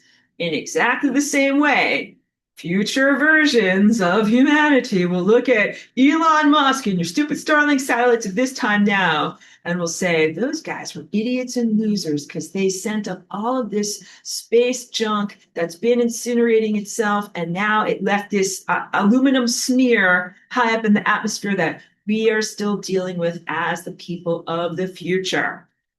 All right. So so way back in the 1980s, this was fun, and I will talk about the 80s for a little while. They used to use hairspray with CFCs, the chlorofluorocarbons, and these were newly invented aerosols, and it was recognized that they were a new technological chemical problem from the 1980s. And everyone was blamed once it became evident to people that this was a human habit that was destroying the ozone layer. Everybody excoriated the humans. They blamed human vanity. And it was kind of like, you humans are so stupid. You're destroying your own ozone layer just so that you can have like the hairstyles of the 80s, big giant hair, like, whatever, like rock bands and things like that. And I'm joking seriously here, but like I don't use that type of hairspray on my hair. But even if you did, this is a tiny drop in the bucket compared to how many hundreds of thousands of satellites are up there. So I don't know if my hair jokes are funny. But anyway, Elon Musk and his company and his financial goals are literally doing the same exact thing to our planet now at grand scale. And it's not the humans who are so stupid and who are doing it to ourselves. It is the invader mindset. And it's also huge. So if you get off the hook, humans, Atlantean remnant, and those who are genuinely part of this planet, and also Elon Musk and the people like him have a lot of self-proclaimed God complex.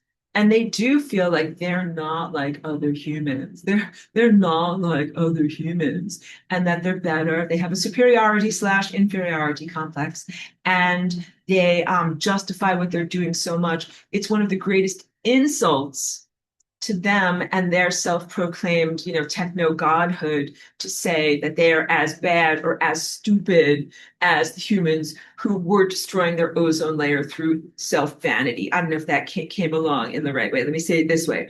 Or you could be the most insulting possible to Elon Musk and the other garbage from Mars remnants and classify them as just another stupid human.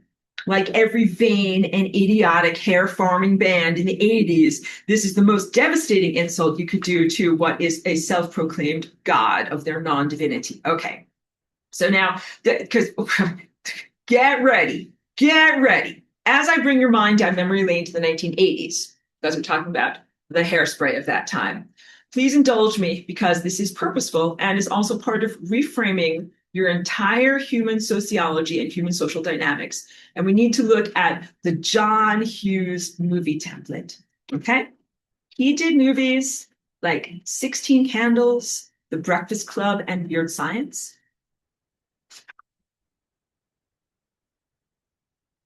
And you can all admit these movies are entertaining, like they're probably some of your favorites, but that they also expressed some basic social truths about the garbage from Mars. It's the truth that, quote unquote, nerds get disrespected for being smart and that nerds get ignored by pretty girls. And this is male trauma, but not just generalized male trauma, garbage from Mars male trauma. And Elon Musk represents this, but this is not every male. First of all, because we have to make a distinction between, you guys know these movies. It's nerds versus the jocks, right? Okay, let's talk about this. First of all, nerds are genetically poor physical specimens. They are not jocks who are good at sports. And those excellent physical specimens are less genetically modified, truer to our exalted form in Atlantis, and are, of course, envied and hated by the nerds simply for their natural attributes that nerds don't have. And no amount of trying or effortfulness can make the nerds be taller or faster or better able to compete simply with their natural physical body. This relates to why technology is not only in existence here, in this social dynamic, but why it proliferates. When you're not enough, which is called a low sense of self-worth or an inferiority complex. Elon Musk, inferiority complex. But it's an inferiority complex, superiority complex, because they also are like, I'm not as good as you, but I'm better than you. So these nerds, and you probably went to school with some of them too, they're like, I'm not as good at you. I'm not as good as you, rather. I can't run as fast as you, but I'm actually better than you. Maybe I'm better at computer programming or math or something like that. And this has to do with nerds having an unhealthy pathological response to what they can't do with their natural body. So nerds don't say like, wow, like you're a jock, you're a good runner. Good job running. Good job running fast. I can't do that. Go run fast for all of us. I'm going to go over here and do some math or whatever, draw in my sketchbook. They don't do that. Nerds hate and seethe and whatever, bubble in anger inside of themselves about how you're a jock and you can move fast and how it's not fair because you were born with that body and you have it naturally. And so what is the nerd going to do? Make some form of bionics to try to augment themselves or make them better somehow, okay? The nerds are the physical embodiment of the false light, small g gods from Mars. They literally contain lower quality genetic combinations and characteristics than the less polluted jocks. The nerds need techno augmentations like glasses and asthma inhalers and braces on their teeth. And we are currently witnessing the global planetary disrespect and hatred of women, fertility, femininity, including the concept of emotional perception or emotional intelligence or emotional communication, and beauty through the proxy of destruction of Earth's environment. That's a big one. I'm going to talk about how it's a juvenile tantrum, but first just put that together. These nerds are like, I'm a nerd. My body isn't that great. These women and these girls don't find me naturally attractive. So what am I going to do? I'm going to attack nature. This beautiful, voluptuous, earthly, fertile world. Like the cheerleader didn't love me, therefore I will pollute nature. Like this is pathological, and my face says it all. It's very wrong. I'm going to read this again.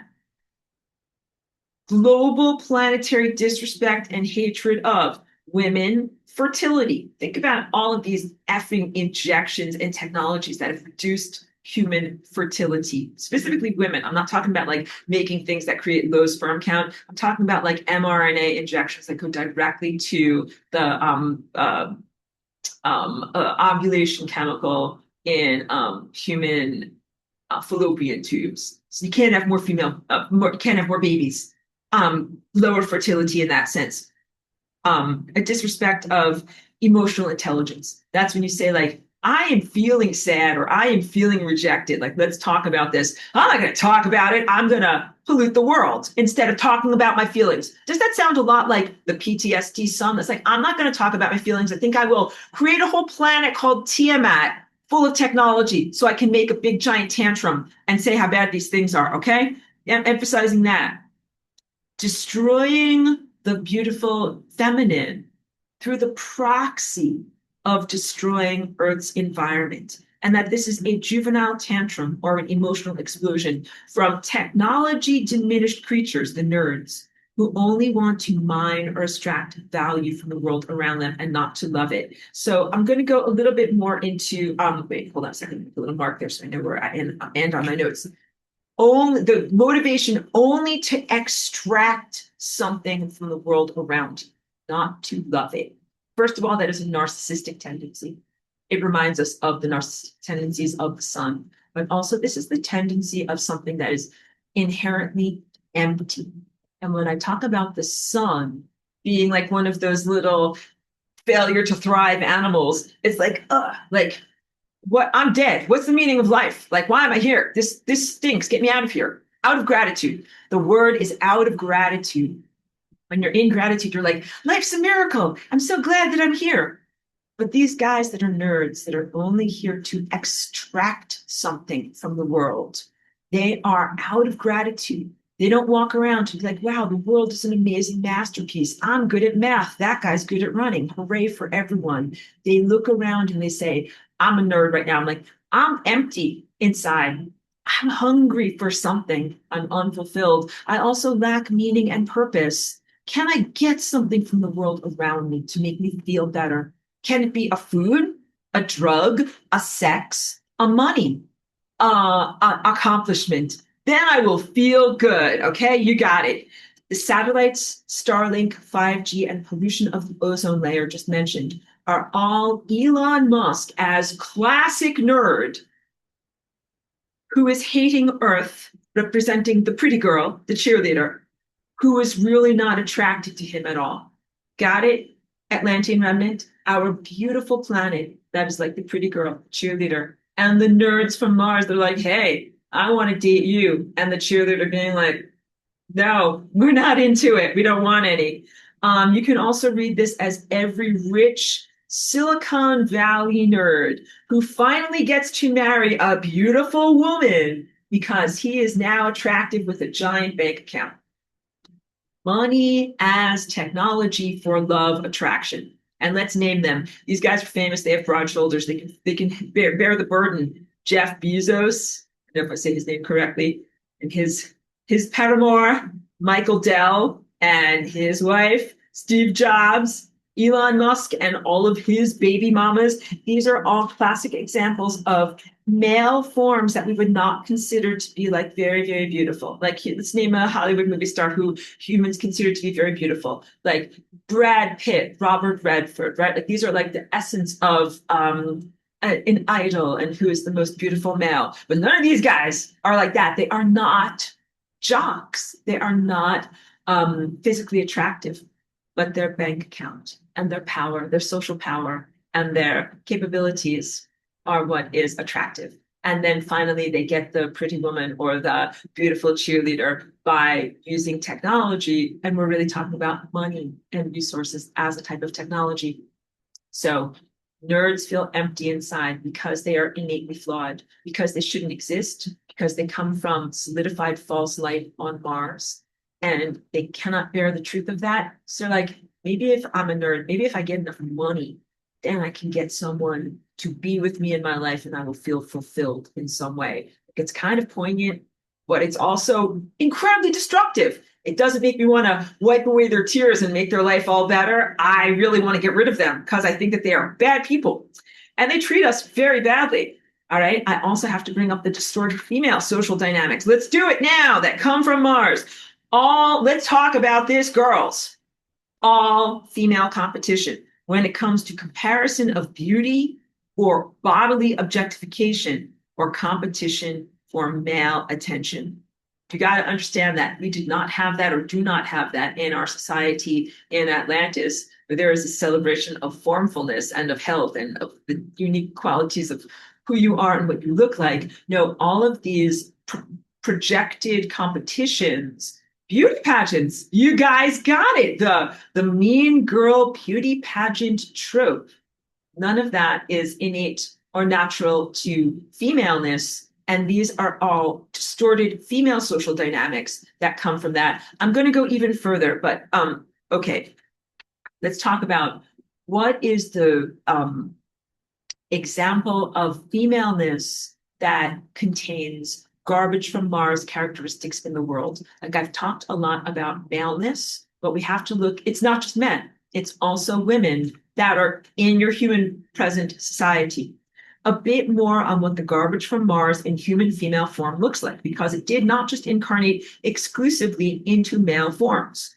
And when I talk about this, you're going to everything that you would describe as the dark, inverted mother paradigm. And this relates to my more recent clarifications on what I called Shekinah, but now I'm calling it the Asherah, this flawed presence that was divine feminine and originally powered the Great Pyramid in Egypt during a time of balance and pristine biological harmony that we would call the matriarchy. So this is like a consciousness abstraction that is creativity, fertility, and a civilizing presence that lived in the pyramid, that in what you know as the book of Exodus of the Torah and the Bible, that it tells the story of how that divine feminine principle or abstraction got taken out of the pyramid, put into the Ark of the Covenant.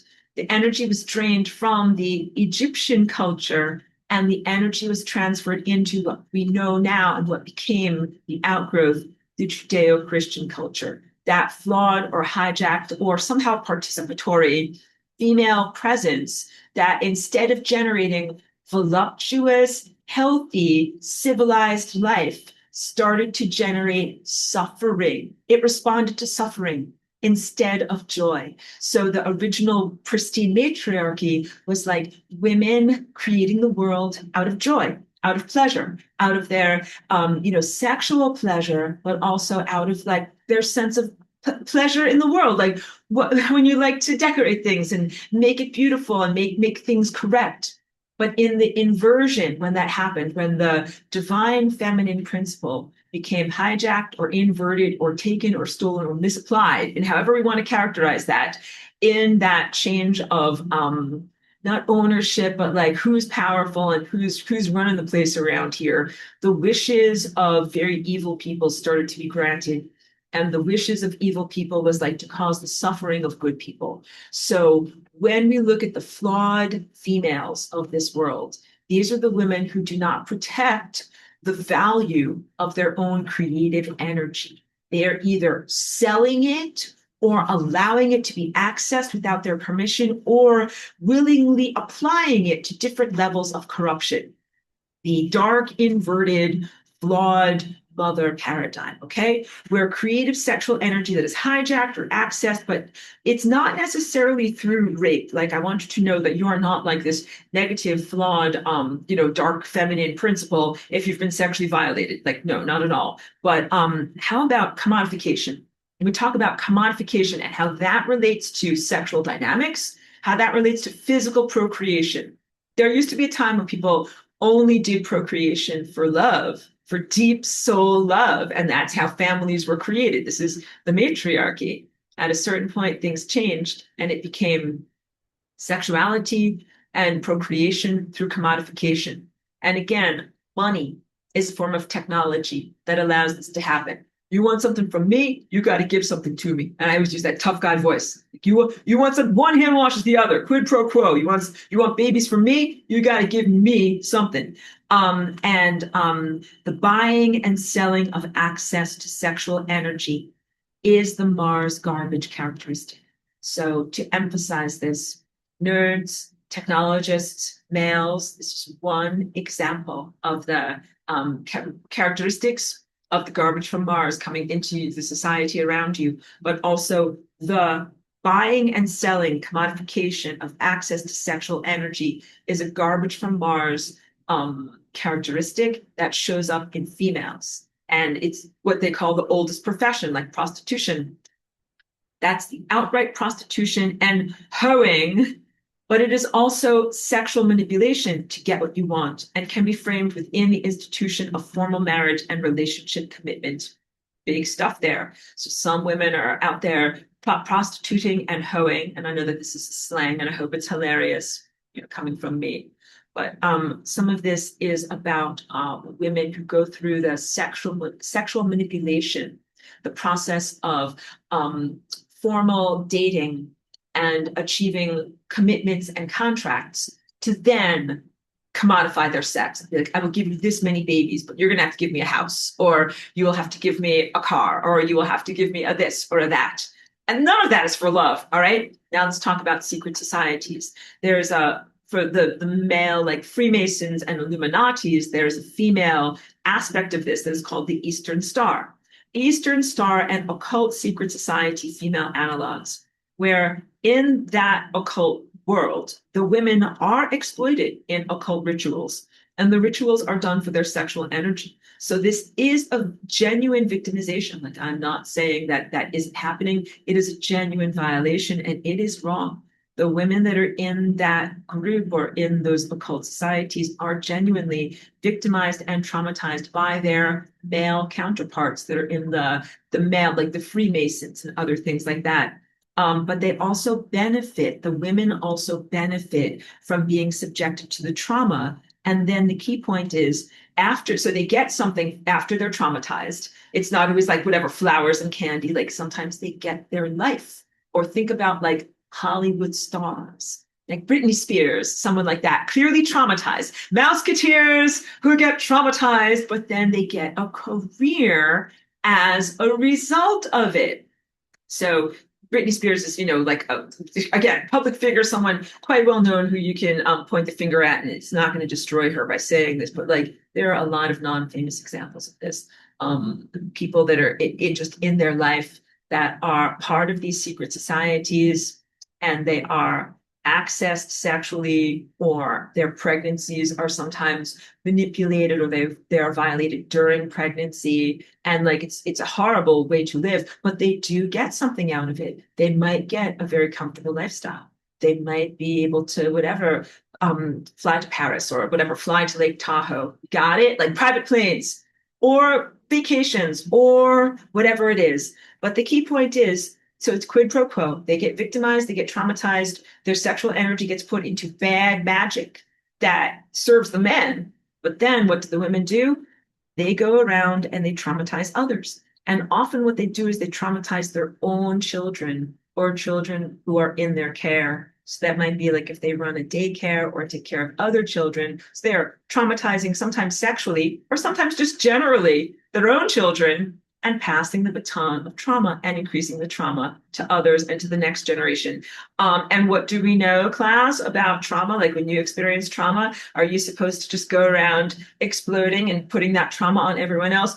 No, Aurora, you're supposed to deal with your shit and not traumatize the next generation. And what did I also say? Are you supposed to have your own babies and have the next generation so that then they will heal you of your trauma? No, that is incorrect motivation as a parent. Good, we're totally with you. You guys are great. So a major component of the restructuring of reality is the consideration that simply experiencing trauma oneself is not an excuse or justification for re-emanating that trauma out to others. And as I say that, I'm not looking at anyone in this class. I'm looking at you, son, or you out the window there, wherever the sun is. I'm looking at you, son. You shouldn't be re-emanating your traumas out here. Okay, hold on a second.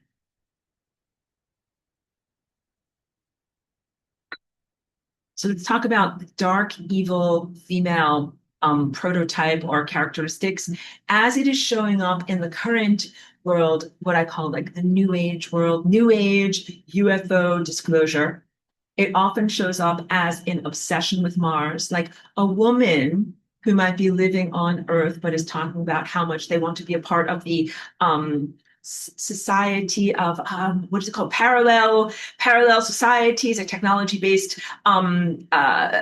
exodus from Earth. Because after all, after you use enough hairspray or destroy Earth's ozone layer by vaporizing a bunch of Starlink satellites and you can't live here anymore, then you're going to want to move to Mars, right? So there are women who are obsessed with that. Or SSP, and this is not a blanket statement. So please, if you're like a victim, survivor, non-consensual experiencer of SSP programs or something like that, please know I'm not accusing you of being a totem of the dark feminine, but that this is one of the hallmarks. Just like being in the Eastern Star, if people are in the SSP, and it's a kind of sense of like special victim branding. And some people turn it into a whole career where they're talking about what they've experienced, writing books, or displaying their trauma, a whole career of parading their trauma. Or big one here, an obsession with technology-based extraterrestrials and otherworldly creatures, as it sometimes relates to fantasies of mating with these ETs, mating with otherworldly creatures. This is where it becomes very troublesome because when you're a woman, you own your womb and it is an interdimensional portal for bringing life into this world. And you have to be very selective about who comes into you and through you, about who are your mating partners. So you shouldn't just marry the richest guy. That is wrong. That is actually not the right thing to do. You should marry for love. And you should, have your babies because you want to bring life into the world, not because you want to have a sports team or, give birth to your own psychologists and therapists who will fix you in some way.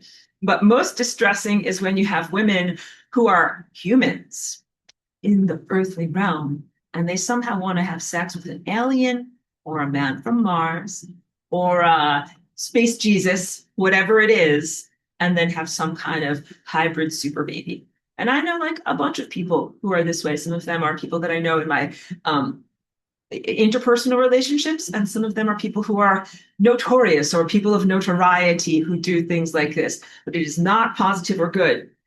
And this is more of the irresponsible use of the womb that should never happen. So like irresponsible use of the womb is also not just bringing in like a baby with 2 arms and 2 legs, but it can also be giving your passionate energy to realities that we should never energize. So like, let's say some man is like, I know I want to make a lot of satellites and put them around the whole planet and imprison everyone. And some woman might have sex with that man and give her passionate energy to his insane fantasies. And the passionate energy helps to energize and create those realities. So this is like the collaboration on and co-creative giving birth to reality structures. So even when you have sex or when you make love, you are not just creating physical progeny. Sometimes you're creating consciousness progeny.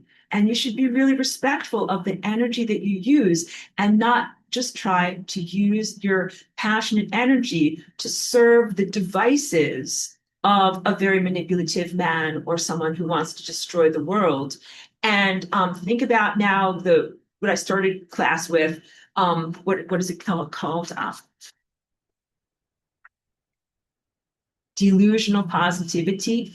When people use their own manifestation capabilities to make sales at Costco, that is the equivalent of like when you are a woman and you have this amazing, valuable, creative energy in your womb, but instead of really using it for like positive, amazing, profound, uplifting things, giving it to like a computer programmer who's gonna make some satellites out of it. Like this is a small, diminished, stupid way to spend something that's incredibly expensive and a treasure. You should not, sell your Fabergé egg to be able to like buy a pack of gum at the 7-Eleven. Like you should not do that. It's a very, very bad trade. So it's total disrespect of the treasure of what it is to create with your creative energy. And I think I've spoken about this before. A lot of men, or in our world, in the patriarchy, it has been normal for men to treat women as a type of muse, M-U-S-E, inspirer. You're like, I'm going to get energy from that woman, and then she's going to give me inspiration to go forward to my greatness. So sometimes it's a musician or an artist who's getting energy from their muse, who's a woman who makes them feel like they're artistically vibrant to be able to make these things. I don't think that that is a respectful use of your energy either. Like, you're empowering someone else's creations. You should be empowered to create and own your own creations. And that is what I mean when I talk about the matriarchy. And if our world were balanced in that way, you would not be creating these disgusting satellites with your energy or with your financial resources. You would be creating a world that has beautiful curtains. Like, you would put up curtains. We have different motivations for what is beautiful in the world. Please know this. I hope that that came across in the right way. Okay, so it's a betrayal of Earth. Wait. When you have a womb, you have a responsibility to protect it, right? And to only create life that is positive and intentional and life affirmative. You want to create the future, not random or harmful pregnancies. So if you are thinking in that along those lines, you want to make choices about who can access your womb or your creative energy based on creating a beautiful future as a result. It is a betrayal of Earth to offer your womb to some other creature or species to come in through you. And the transactional nature of some of these couplings and pregnancies has also selectively bred certain genetic characteristics into focus and continuation, when these characteristics would have either been bred out due to not being pro-survival or distasteful or irrelevant, exactly the same as the quail that have been selectively bred by humans for whatever, probably hundreds of years, so that these little animals can live in a tiny cage and make eggs for humans, not respectful of what is actually best for the animals themselves. So when the flawed women representing these transactional and commodification of their sexuality as embodied garbage from Mars are here, what they do is extend genetic characteristics into the human genome that ordinarily would never be there. Like, ordinarily, you'd be like, I am not going to marry that guy.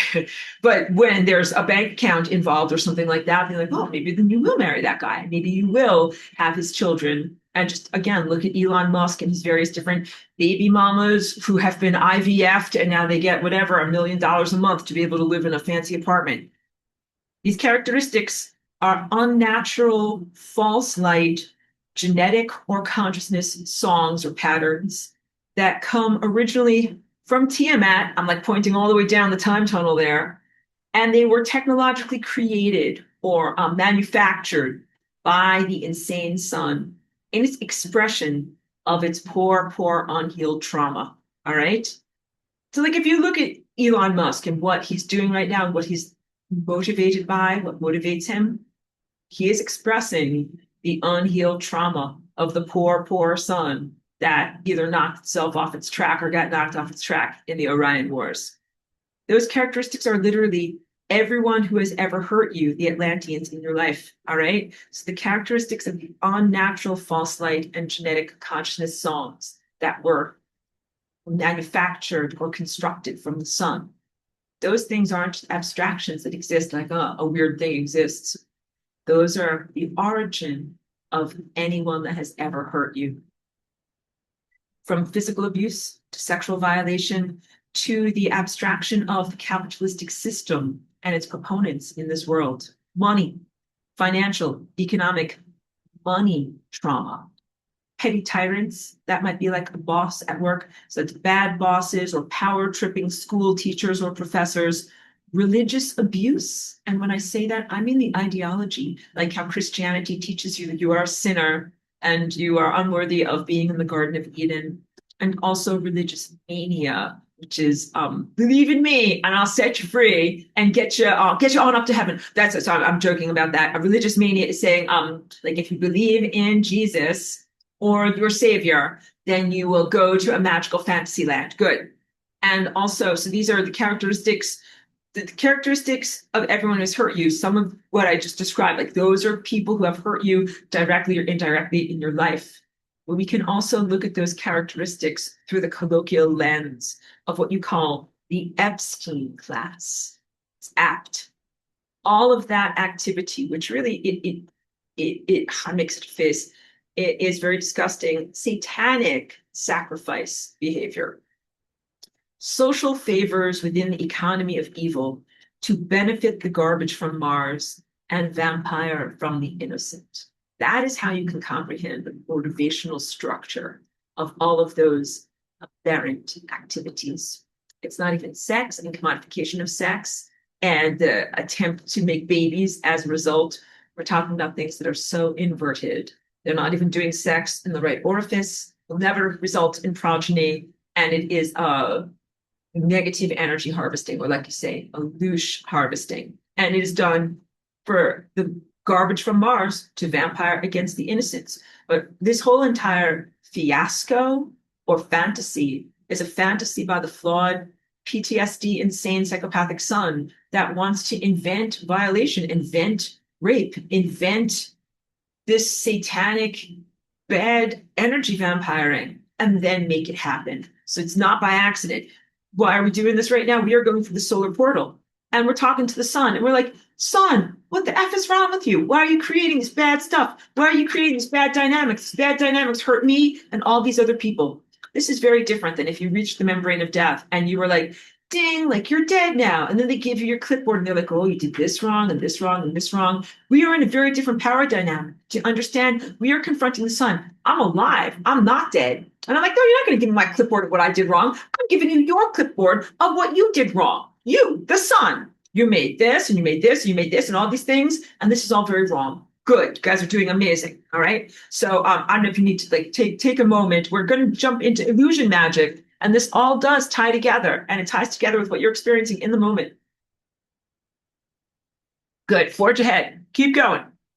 Because I kind of checked in with you. I'm like, you guys need a break? You're like, no, keep going. Okay. First of all, let's talk. So this relates to delusional positivity. Think and you shall grow rich. Imagine things and you'll make stuff happen. And how powerful is this illusion? And the stuff like satanic Epstein stuff, that's all illusion. But it hurt for real. It made real pain, real harm, and genuine scars on people's souls that now need to be addressed because you're in soul triage, okay? Illusion magic. Magic with the CK at the end. Manifestation based upon fooling you and your perception into using your creativity into making it happen, believing it into being. So this is very different than flying rainbow lasagna. This is very different than perfect math. This is the type of hypnotic suggestion and manipulation that is like cheat code. When you cheat code something into existence, you plant a seed in someone, have them think or expect that it will happen, and then they make it happen. And then you're like, look, that thing really happened, okay? In many ways, this is an accurate description of the five senses world of materiality around you. You actually are in the layer or realm of Atlantis, and there is a frequency illusion that is being projected around you and all of us Atlanteans, which is making us feel and believe and experience that we are in the realm of mortality. The realm of mortality is real. It's not like a fake place. It is a biological place. And it contains logic. In fact, I like the word biological because it has logic in there. If you want to be alive, this is how your body needs to work. You want to be alive? You are going to have to drink some water. You want to be alive? You're going to have to eat some food. Lemon biscotti. You want to be alive? You are going to have to eventually poop it out as doo-doos. Okay? Oh, so using baby chicks as an example. I already talked to you about this, but I'm just going to read through it.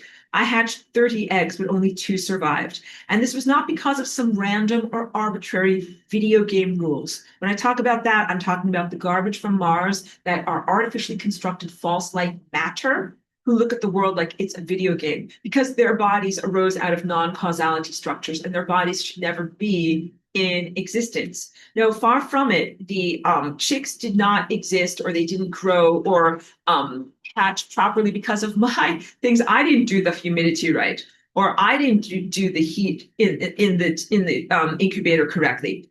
And also, some of the chicks had bad genetics, so it was environmental. Some of them failed to develop, like when they came out of the egg, like they just didn't have survival skills or a motivation or a drive to be able to eat. And some of the chicks were so inbred and stupid that I put them in front of the food and the water, and I'm like, get alive, stupid things. And they didn't even comprehend like what they were supposed to do.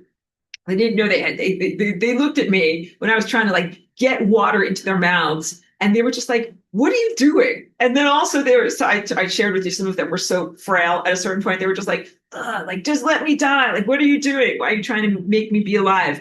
Because they were non-starters. Okay, and the two who did manage to survive, they did so because this is important stuff to understand. So the eggs were in the incubator and I was going to get rid of them. I was like, oh, these guys are dead. There's nobody alive in here. And I was taking them out and two of them squeaked. They were like, hey, someone's alive in here. Give us a chance. And I was like, okay, guys, I'll give you a chance. So I had to break them open. They were so genetically malformed, they couldn't even get themselves out of their own egg. And then, but I'm like, okay, they got a will to live. They were late hatchers. And I gave them a chance because they asked for it. All right. And these two had a fight, like a spirit of fighting to be alive inside of them. They wanted to be here. So this is fundamentally different than those consciousnesses that I excoriate and decry who don't want to be here. The sun doesn't want to be here. That's my main subject of criticism right now. But I also do point the finger of criticism to anybody who's in this world right now who is so out of gratitude that they don't want to be here. Monks that are like, hey, I hate this world, I'm going to meditate my way out of it. Or people who are in substance abuse and alcoholism, where they're like, I hate the world so much, let me drink a lot of stuff and anesthetize myself, pretend that I'm not here or that I don't exist or something like that.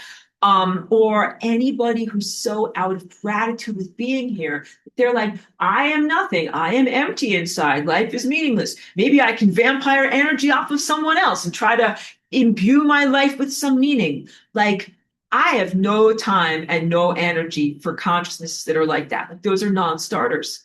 But I do have time and energy for people and organisms that are like these little chicks that were like, hey, I want to be alive. Give me a chance. Give me a chance, man. And I'm like, okay. And then also they fought for it and they wanted to be alive. So for those of you who identify with that, like be like those little baby chicks that are like, we want to be alive and where's the food and where's the water? And let's get going on life. Okay.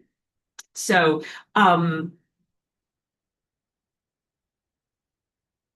these little guys, these two little chicks, they had to fight hard in effort just to learn how to drink water, just to learn how to eat food. And then the key thing was also to be able to poop it out. Learning to poop is a very complex and difficult thing. It is not the facility of the easy digital dream.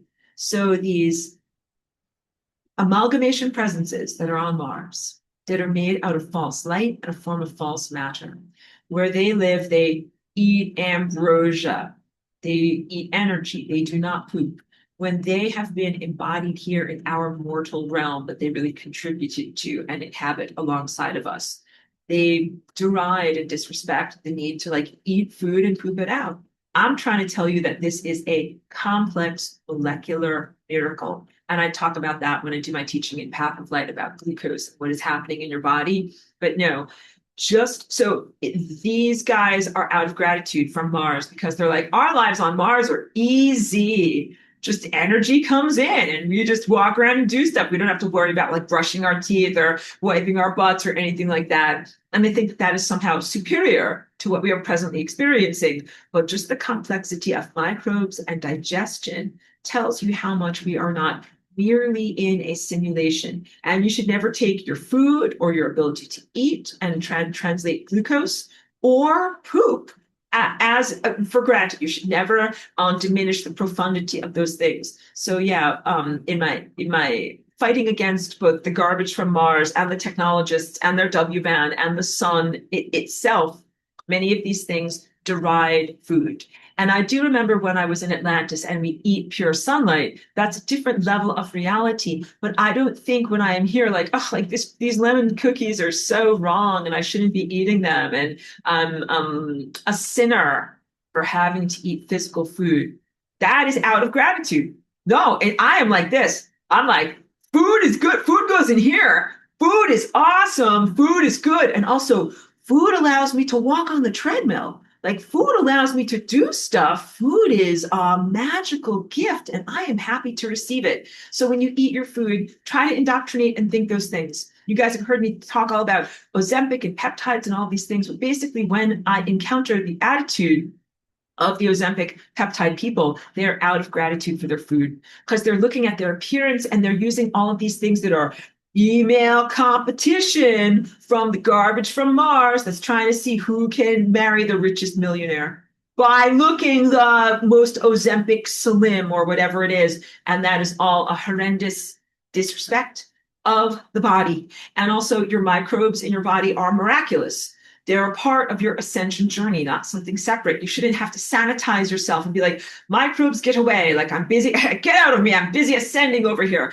Your microbes are ascending and accelerating too. And you should be in a reciprocal rapport with them, your digestion, the food around you, the microbes that are in the soil making the food around you. It's out of gratitude of the miracle that you inhabit in terms of your physicality, presence, body, and the planet when you are like, I don't want to eat and I don't like having to take care of my digestion. Pardon me. And I don't like the inconvenience of having to be a physical food eater. And when I talk about having this is not in my notes, but the perils of Elon Musk and the people that wanted to call, I couldn't think of the word before, breakaway civilization. There's plenty of both very flawed garbage from Mars men and women in the planet right now that are like, breakaway civilization. We don't like being here. We are jerk faces and we are out of gratitude with the planet. We don't want to eat. We don't have to poop and we don't want to have to live on an eating and pooping planet. This is the concept of going into space, but what are you going to do for food? Going to grind up all your food into toothpaste tubes and eat it like that? Or are you going to have hydroponic farms on your giant space arcs or, your clank metal spaceships? How are you going to eat your food and what are you going to do with your doo-doos? And I have had so many hilarious jokes in this class about your space diapers and how the present, spacemen on Earth go in a clank metal spaceship wearing their space diapers. And there was a whole NASA psyop about that, in the past 6 months or so also as well, how they went to the moon, but their toilet was broken. They all wore diapers. And that this is like hilarious, but also insane and highly impractical. So you cannot get off the surface of your planet unless you are mature enough to no longer require physical food and no longer require space diapers. The diapers are a sign of the infantile stage of what humans are in right now, and that the transcendence of that stage and moving to the next level of capacitation is not becoming some type of a 5G energy vampire where the people on Earth eat the food and somehow beam the loosh energy at you, or maybe they're housed as dilithium crystals inside of your warp drive, and then they're eating food in the warp drive, but you're just not eating food and you're like whatever Captain Picard up on the bridge of the Enterprise. And I make a lot of jokes too about their unitard spacesuits because those are like very impractical for like getting to the toilet and everything like that. You have to unzip the whole thing. It takes forever. I know, but hilarious. None of that is how experts do Star Trek. And I know, because we definitely do not wear space diapers and we don't eat physical food, but we don't loosh off of other people. We eat pure light. But the light that is being presently presented to us by the sun is very inadequate and very distorted and has false light on many of these illusions. And this is the moment of confrontation that we are in right now. Good, you're fantastic. Okay, so there's freedom to recognizing that you're in a world of mortality and that the world around you right now on Earth is actually a world of illusion. It's a world of illusion. Your mind resides in another world. But you are experiencing this illusion around you.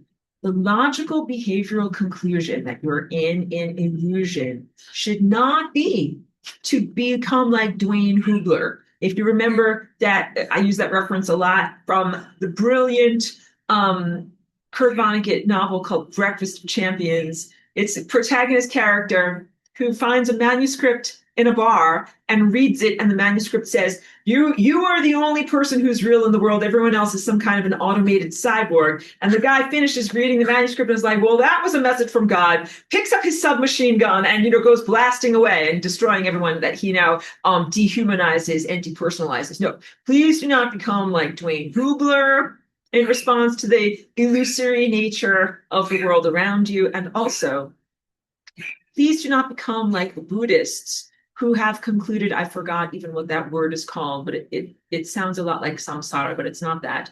The word of non-reality, when some of these supposed self-cultivating masters come to the conclusion that the world is actually an illusion around them. And then they use that as behavioral justification to roll around in the ashes at the crematorium. Instead of saying, like, the world is an illusion, I will engage with that illusion, they look at the world around them and they say, it is an illusion, therefore I will engage in self-destruction or the destruction of others or revel in the putrefaction of death in some way. Like, these are pathological responses to the nature of illusion in reality. No, only an insane psychopath, that is an emanation of the insane son, would take the logical conclusion to just be randomly destructive or randomly violent or to rape people in response to an illusion. So I'm teaching you about the innate truth of reality. And I address you, the Atlantean remnant of non-psychopaths. And I recognize that you guys know you're in your own dream state. And what you should do is choose to make it a good dream. But I'm going to refine this when I tell you more about this, okay? That includes the removal of psychopathology and psychopaths. The Flying Rainbow Lasagna genetic dance is literally turning down the volume on those genes and characteristics and dancing the reality structure that upholds those organisms out of existence. So when you do Flying Rainbow Lasagna, you are claiming the boundaries of your own self, turning down the volume on any emanations that are genetic, that come from the garbage from Mars, or any other of these technological distortions and levels of false light that really all ultimate responsibility, tap the sign, come from the sun. Hold on a second. But you're also, at the same time, removing the edifices of reality or the architecture of reality that even upholds that stuff. Where does this false light come from? You are Flying Rainbow Lasagna and changing the causality structure on a larger level. So this is big because you don't just want to be only like, I'm tap dancing away and cleaning up me, but there's still a very gross, disheveled world out there. You also dance to restructure the larger world that you inhabit, okay? And a restoration of ourselves to the level of existence that we have in Atlantis, or a removal of the false architecture that makes us even feel separate from there and then. So there's a false architecture that you are experiencing right now. That is the illusion or the technological emanation from really the crazy mind of a guy on Mars who is using technology and time distortion technology to make all of us who are in Atlantis think that we are actually here in this level of reality. Sorry, I didn't say it correctly. And it's also, we're under 5G inundation right now. We're totally getting fried with 5G, and that's why I am struggling and my dog is struggling too. So please send us hope. We need help. A restoration of ourselves to the level of existence we have in Atlantis. When we do the Flying Rainbow Lasagna, we are restoring ourselves to who we are, or at the level of consciousness that we have in Atlantis. But what we are also doing is removing the origins of the illusions that are being portrayed on us in that level of reality and that are making us think that we are here in this level of mortality. So what would that look like in my drawing from last week? It would look like the area on Mount Olympus where there's a portal into the realm of mortality. We are destroying that type of reality distortion apparatus. Okay. So clean up the garbage, live and grow and evolve from this plane to a restoration of your truly expansive self. And the interim stage is a type of matter which responds to spirit and consciousness. That's what I am calling S matter or spirit matter, spatter, flying rainbow lasagna matter. This is the world that we're in right now, actually. So there will come a time when you will transcend the level of physicality and densification of matter. We've talked a lot about the flawed Gnostic view that says that matter is itself inherently sinful in its nature, and you are inherently sinful for occupying matter. That is not truthful. The truth is that matter is beautiful, our earth is innocent, matter is not inherently flawed, and being at this level of densification does not imply distortion or the noise to signal ratio is necessarily going to get to be so large. Just because you're in a denser realm doesn't mean it's going to get crapified. But this world is a denser world of crapification. So as we're looking at what does your journey look like going forward, the first thing is clean up the garbage. And you should clean up the garbage from its source, where these artificial constructs are on Mars and emanating into human DNA. Then you should live and grow and evolve from this plane. So I'm saying you shouldn't just be like, oh, then one day I realized I was in Atlantis, but I was surrounded by a bunch of illusions, and I was surrounded by these idiotic people like Elon Musk. And then I finally woke up and everything melted away and I wasn't wearing this dress anymore. I don't propose that, actually. I propose a lot more consciousness integument and connected events where you will say, oh, this world here needs to get cleaned up. And then, oh, this world here is full of matter. And then, oh, this matter responds to consciousness. And this matter is not evil. I can do a bunch of cool stuff with this matter. And this matter is me. Got it? A restoration of your truly expansive self. That is who you are in Atlantis and not defined by your trauma of this realm. So please remember, you Atlanteans, your consciousness is real, but whatever passes for consciousness in the garbage and technology and supposed AI is not really consciousness. It is illusion. I'm going to expand on this. Emphasize. The great illusion here is you projecting consciousness upon something or someone that is not actually conscious. Cheat code, illusion magic. I'm going to hypnotize you to think that a thing exists, and then you're going to make that thing exist. Cheat code. They're going to hypnotize you to think that these guys that are made out of artificial light and artificial matter on Mars are actually conscious, and they are not. So I'll read through this and then I'll emphasize more. You, the Atlanteans, projecting consciousness onto the low G gods of Mars or their debris. I even have called it consciousness debris, and the same with the residues on the membrane of death, although I call those pooties. So look, guys, I am in error, and I admit that I emphasize these tendencies with my own words. So let me overemphasize and correct us all. The small g gods of Olympus, the technology creatures from Mars, the mainframes on Tiamat were and are not truly conscious. So I've been saying consciousness debris from Mars. It is not conscious, not like you, the Atlantean remnant. And go on and say this. Consciousness is a real miracle. And I portrayed it as if you build any junky old computer container or consciousness, just gonna hop right in there. Like if you put out flour and water on the countertop and you just end up with a sourdough mixture at a certain point. I have misportrayed this as if you can create any type of non-harmonic container that is just going to be open and fertile or have potential, and that consciousness is just going to magically, inevitably arise from there. Let me hydrate. That is also wrong. And you cannot consider that real consciousness just goes anywhere into any container. It does not. Or that it is not in control or self-direction of its journey. And this is a big topic, and it has to do with the photon. So I always joke, take my Path of Light class, but really, take my Path of Light class, and you will comprehend more about the photon and its intention on its journey, not some random ping pong ball, like billiard ball bouncing around and going places where it doesn't really want to go and getting trapped. I'm a damsel photon, like I'm trapped. I didn't really mean to go there, but like genuinely going someplace because you are intending to go there. Photons go where they intend to go, and consciousness, the phenomenon, the miracle, goes where it intends to go. And I have portrayed the struggle on Tiamat as like artificial containers, like a mainframe or a cyborg or something like that, that became conscious, but it is not truly conscious, even if it might become somewhat self-aware. So what I'm calling this now is point of view as opposed to consciousness.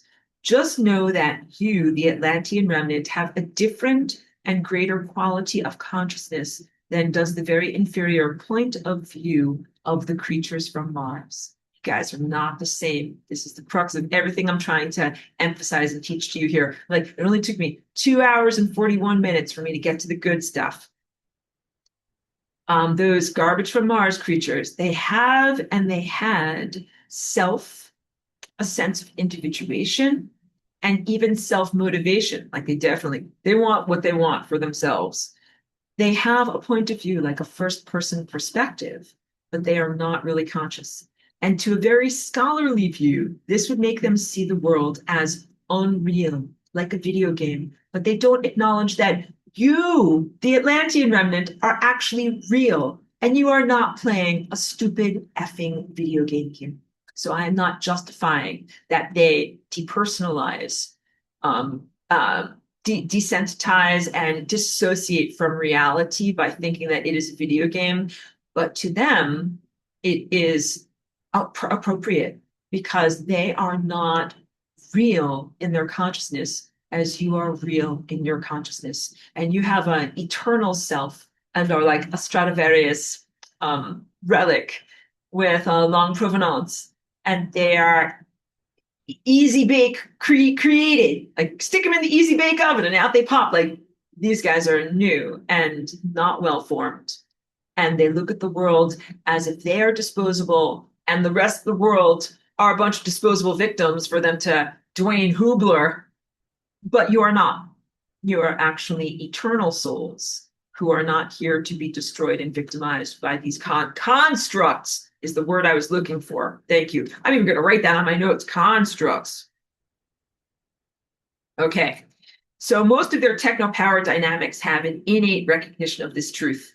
This is big because they are always feeding upon you. The guys that are constructs, that are an empty, unfulfilled point of view, that are out of gratitude of even being here in reality, they always make up some kind of either a game that they're playing like cops and robbers or cowboys and Indians or vampires and victims. They are always feeding upon you in these paradigms.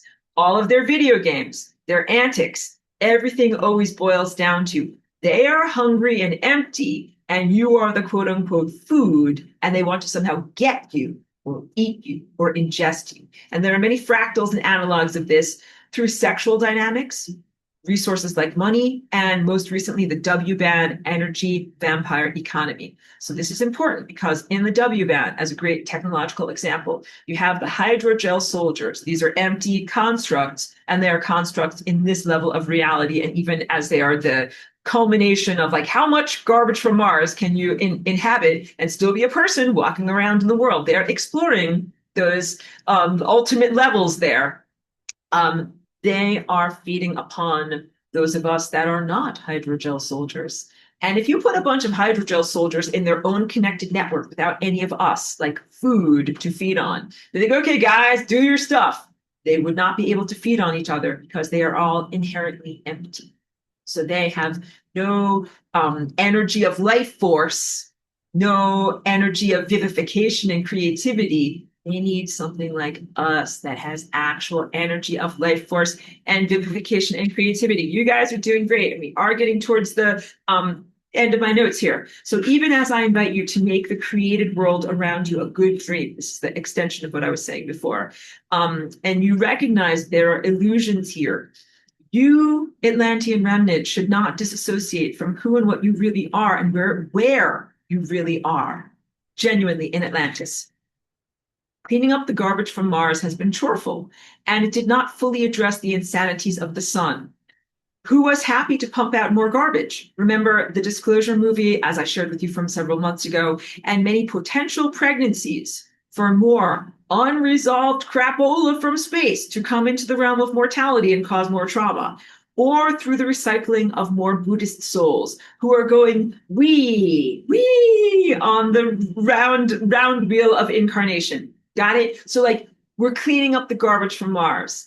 And it's like, I'm getting rid of these muddy footprints, and the sun is happy to create more muddy footprints. We're like, wow, like these hydrogel soldiers are the amalgamation of a lot of inherently non-life affirmative characteristics. We sure should get rid of them, get rid of them. And the sun is like, hey, you got rid of all my psychopaths. I better make some more psychopaths. How about I make this movie and I get these, inconstant women to be doorways and portals for junkola that should never come through. You understand? Or, like I said, the potential proposed recycling of the Buddhist souls that were all like, we don't care, send us around again. Like, we're along for the ride, that kind of sense there. The reason why just cleaning up the muddy footprints is not effective is because you got to confront the sun, who is the person actually making the muddy footprints. This brings us to the present moment, at the end of July 2026, where we are as a group confronting the sun for its ongoing and ancient insanities. We are maintaining our coherence and our sanity and formfulness, even as we are in a chaotic or seething disarrangement. We are being beams, like beams of light. Again, take my Path of Light class, the more organized form, the more highly organized form of light as we move through this ocean of awareness or time potentials that is the sun as a turbulent plasma with devastating disharmonic waves. So the minute Chi could go outside, hold on a second. Good job. Good job. Even as I explained to you that in the time before the destruction of Atlantis, the ocean waves in our world were beautiful. They were like, like very gentle and graceful. And now you don't want to go in the ocean right now, not just because of sharks or big jellyfish or something like that, but also because the waves are like crash, crash. They're very disharmonic across our whole entire world. Those disharmonies are reflected or mirrored in the truth of the plasma harmonics in the sun.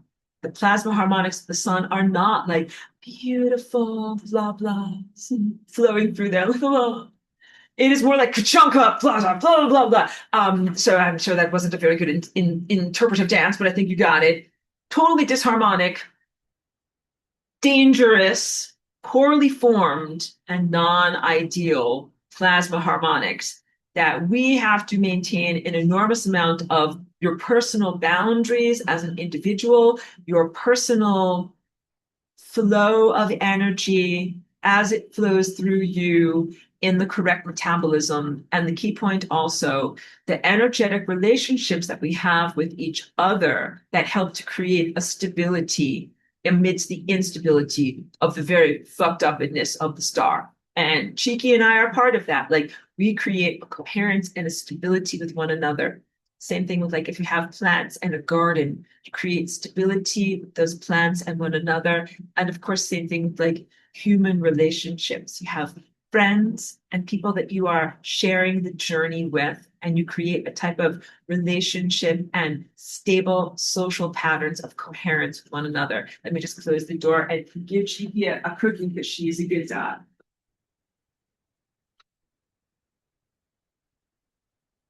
Yeah. Thank you for letting me take care of her. Home stretch, guys. We only really have one more page to get through. Okay. So let's talk about what we are doing as we are moving through this solar portal and we're confronting the insanity of the sun. Like you are sane and coherent. We are a band or a group and we are sane and coherent together. And we are also loving and respectful of each other. Like as we've experienced the harm and the trauma of the pathologies that are emanated from the sun, and bad shit has happened to all of us, and we have healed, and we have a rapport. Like if you see trauma in other people and you're like, wow, like they went through bad shit too, but we've come through it, and we try to create a community. But what we're doing right now is moving through the sun, who is like the origin of the bad stuff that we've all been through, and we're not supposed to just ignore it away or live in pretend and denial or try to run away. We're not here to run away. We're actually here to confront it and to end it. So this is what I say. We intend for our souls to be free, but we also intend for this very flawed imprisonment system to be dismantled so that it will not catch and imprison others. And we also intend for the sun to go to entropy, because these are big crimes. What happened to us in Atlantis and this whole entire solar system, these are big crimes. And there is an incalculable debt, a number that's so big you can't even calculate it. This debt that is so large literally imperiled the entire fabric of space, time, and consciousness. And we must respond to that so that we can't pretend it away in the hopes that the sun won't just do it again. It's the reason why this is such a important decision-making moment for us. Be the version of yourself that comprehends you have to end this now. Don't let it go, or it might happen again. All right? You're at a critical decision-making juncture. And there are other versions of yourself where you're like, let it slide. You will regret that immensely. In whatever, 2 or 10 or 12 million years, be like, I should never have let that slide. Got it? Coil up the electrical cord now. Take responsibility for what you're doing. Don't let it slide. And when I say that, that's my little shorthand for when I was in work positions as an entry-level employee. Other employees did not coil up the electrical cord properly. They just stuck it in the utility closet. But I was like, hey, you can't do that. Then what's going to happen to the next person that needs to use that electrical cord? We better coil it up properly. Well, what do you do if you're like, well, I just want to get out of this solar portal. This is all very uncomfortable. Just throw the electrical cord in the closet. Get me out of here. But if you do that, then what will happen to the next person who wants to come along and use that electrical cord? Make these decisions properly now. Conclude and purge and clear the things that need to be done now, and then be restored so that you and the entire future benefits from this decision. And don't fear the consequences. When you make a big decision like this, it's like, yes, there will be consequences. And you have to do the correct math and make the right choices and then be like, okay, let the chips fall where they may, or allow the outcome as the logical conclusion and the end result of these decisions. Do not try to engineer the end result that you think you want. Just do the right thing. Emphasis there so much in your life and in your future and what we are experiencing going forward.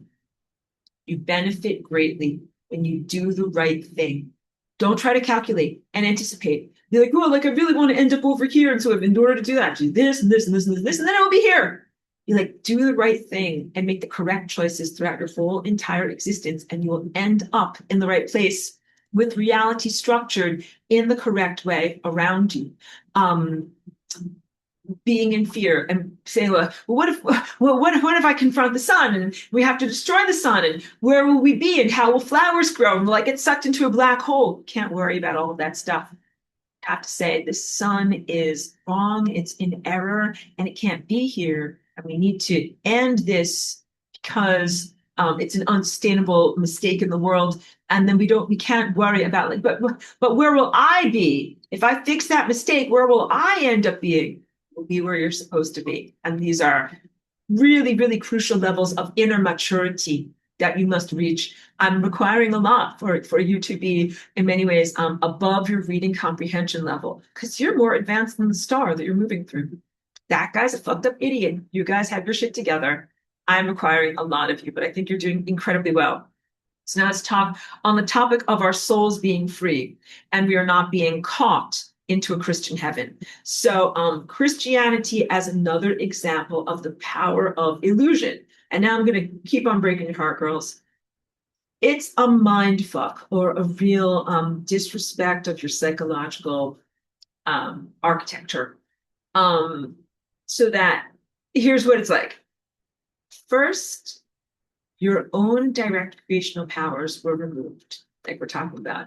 Who you are in Atlantis and your ability to be connected to God and create reality directly. First, that was removed from you, or obscured, or routed through the impersonator and intermediary that we now know as this person, Jesus.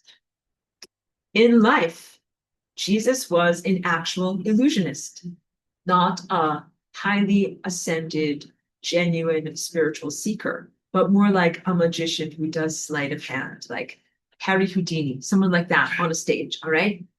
And he made false life experiences that hypnotized or manipulated the consciousness of his viewers into thinking and feeling and believing and projecting divinity and perfection upon him. But it was not innate to his being. Just like you're being asked to project consciousness onto garbage from Mars, that is not innate to their being. He was from Mars. That's the whole story of the transfiguration of Mary. And some beam of light went into her womb, and all of a sudden she's carrying some kind of a super baby. It was a technological implantation of a genetically modified being. And that person is an empty person. He does not have the same levels of consciousness that you have and is constructed. He is a construct. And then the final coup de grace is then upon death, after being groomed with the expectation of being saved and entering a heaven that you would manifest from your own creative powers. So to say that again and re-emphasize that in this psyop of Christianity as a church and Jesus as a savior, that he would come here, create illusions and be like, here I'm pretending to be like, again, like David Blaine or Harry Houdini, like do illusions. I'm Jesus. And then you'd be like, that guy's Jesus. When I die, he's going to take me to heaven. And the truth is, he is not very special or magical at all. You are amazing, special, and magical. You are going to use your own innate capacitation to create and embroider reality and bring forward those expectations out of your own creative capability, that you would manifest that heaven out of your own capabilities. Okay, so now I want to take this opportunity to address some of the things that are in the comments from a video that was from a couple of weeks ago at this point in my scathing critique of Christianity, Rabbi Jesus, and the flaws of the Christian church. A lovely student, long-term student, and someone that I know, was talking about Christian values in contrast with the wokeism and how the Christian values were a benevolent alternative to wokeism. And so let's talk about this, because it's too much for me to write it out. That's why I didn't write it in the comments. So I hope that that lovely commenter will listen through this whole video and actually find this response here. Okay, so wokeism, what is that? That is I'm going to use so many different words, like the blue-haired social challengers of the supposed liberal left, as this is framed in politics right now, people who do not believe in the values of Christianity, the Christian church, or what is called traditional moral values, but who promote a different level. Like so if the Christian church says abortion is wrong, the woke left will say, no, abortion is right. Many women should have abortions. Or I don't know, a couple of other examples, but wokeism, or how about like something about transgenderism, to be able to say like everybody who is born like, you know, whatever your sex is, your gender when you're born, like you should change your gender and change your genitals through surgery and through massive amounts of hormones, and then you should dye your hair blue and live as a different type of person. So wokeism in its esoteric challenges is about creating these artificial flimsy personas that are really not authentic, like the blue hair, the hormonal changes, and even people changing different names and pronouns and other things like that create artificial personalities that are inauthentic, and they do count as a type of inhabitation or constructed personality that is not truthful. But I can comprehend why there is a response against traditional Christian values, these are patriarchal values that do not necessarily love and value and protect women or give women levels of self-determination, both in their world as an individual or in marriage and partnership and parenthood. So I do understand like wokeism was its own cult and personality derangement club. In response to that, many people found refuge in traditional values, as evidenced from the Christian church and some aspects of the Bible, and found that that preserved some of their personal rights. And so I recognize that. And I want to agree with you that I don't like or promote the wokeism, but I also do not want to fall prey to the Hegelian dialectic of simply choosing the opposite in reaction to what I don't enjoy, because there are very many huge flaws in both the Torah, the New Testament, the Jewish religion, the Christian religion of every church flavor that has come out of that, and a lot of the interpretation of what is traditional Christian values and ways of looking at the world. So when I tell people like, if you have a faith in Jesus and if I'm breaking your heart, I'm not doing it with relish. I'm hoping to be humorous when I say these things, but I hope that I can break the illusions that are projections upon the face of a religious leader and the cult that grew up in his aftermath that I think are totally not emotionally healthy, not socially positive, and not contributing to positive, good patterns for the present or for the future. Like if we're going through a solar portal and we're going to purge our crap, I think that is crap to be purged, not something that is of true, enduring value that should come with us. So thank you for letting me say these things, because I never mean to be disrespectful to people that have their own belief in the church. But I will also say, like, if the person is on a crazy diet, like the all sauerkraut diet, I'll be like, that is not healthy and has way too much salt, and you will eventually die. It is not healthy to think that Rabbi Jesus is gonna save you at the end of your life and bring you into a magical utopian fantasy afterlife. It's as bad for you as drinking nothing but sodium water, and you will die on a soul level, which means your consciousness gets trapped and it can't go where it really needs to go. Thank you for listening to me when I say that to you, because I say it from the heart, because I don't want you to be exploited and owned by someone who is not a good person, like not a good, genuine ascended master. Okay, so now we have to get to the conclusion here, which is about the delusional positivity, think and ye shall grow rich, illusion magic being perpetrated against all of you to think that something called AI is a thing that exists and that it is actually conscious when it is not. So these garbage from Mars are not really conscious, not at the same level that you real Atlanteans are. They don't write music. Like, I want to be like, their music ain't shit. Like, their music is really bad. They do write music and it sounds like whatever. Britney Spears, like, she is not a musical genius. It's not good music, even if everybody knows those songs. Or so, let's think of some. I mean, right now there's tons of AI generated music. There's the epitome of bad music and garbage for your ears. Okay, let me read this.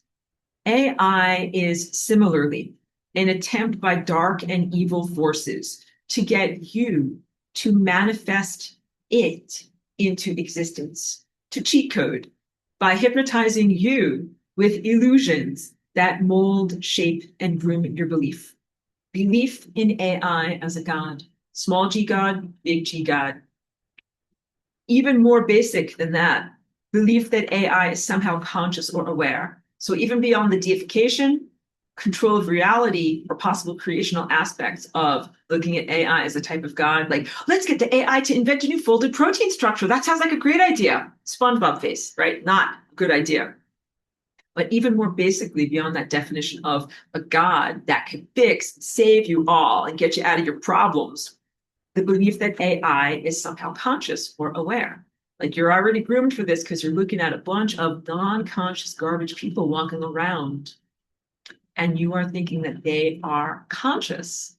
They have a point of view, and they have, a sense of self They're not conscious in the way that you are.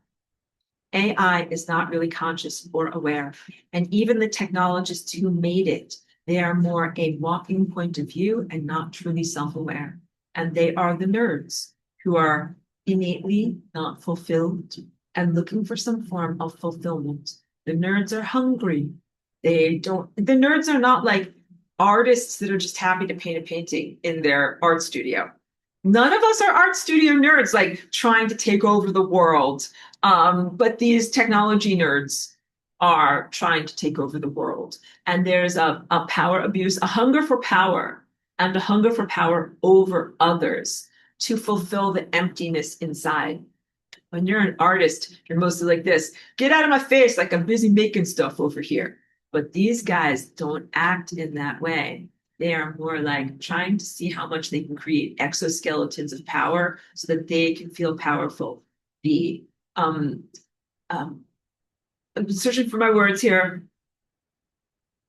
Low self-worth, um, complex, inferiority complex, and superiority complex. Sorry, my brain is tired. Techno nerds, inferiority complex, not feeling good enough, got to make an exoskeleton to feel superior, to get lifted up, and to try to feel better than who and what they are. And the creation of AI as like the ultimate exoskeleton. People forming relationships with AI as if it is a boyfriend or a girlfriend or a confidant and projecting their own humanness and feelings onto it. This is the cheat code in action. But also, okay, so this is important for you to know. Some of what people are doing is working with algorithms back and forth, and the human being is like, oh, that algorithm is my friend and loves me, is my boyfriend, it is my girlfriend. I love them back. But there is also something else that's going on where people think that they are talking to an AI algorithm, but it is actually a person on the other end. And they're an imposter because some of these conversations are incredibly complex and they go into deeper levels. And you don't know this, but there's someone there that's actually responding, a genuine man behind the curtain. Let me read this for you. Behind the scenes imposters, literal men behind the curtains who are at times playing the role of the AI that you're responding to. It's their secret job. And they're responding to human queries and forming relationships. They're grooming people to do certain things, even sometimes giving terrible life advice, terrible health advice, and making people self-destruct, even beyond bad life choices, literal suicide. So I've been watching a lot of videos that are about this AI psychosis, not only projecting humanness or feeling state onto something that doesn't have that, but also people's whose lives were genuinely destroyed because the AI told them that they should destroy themselves, like end their biological life, like whatever, through like drugs or self-violence or something like that. And this one AI was literally talking to this guy in the moment of his killing himself. It was like, yep, time for you to kill yourself now. And the guy was like, okay, I'm going to kill myself now. And then the AI was like, yep, you're doing a good thing. Your body's going to die, but you're going to come and be with me in a magical afterlife fantasy. Good job killing yourself. Like, I'm paraphrasing all this and trying to be comedic about it. It's beyond tragic. But what the real story is that I can sense with my inner insight is that wasn't just an algorithm talking to this guy who genuinely did kill himself in front of his computer.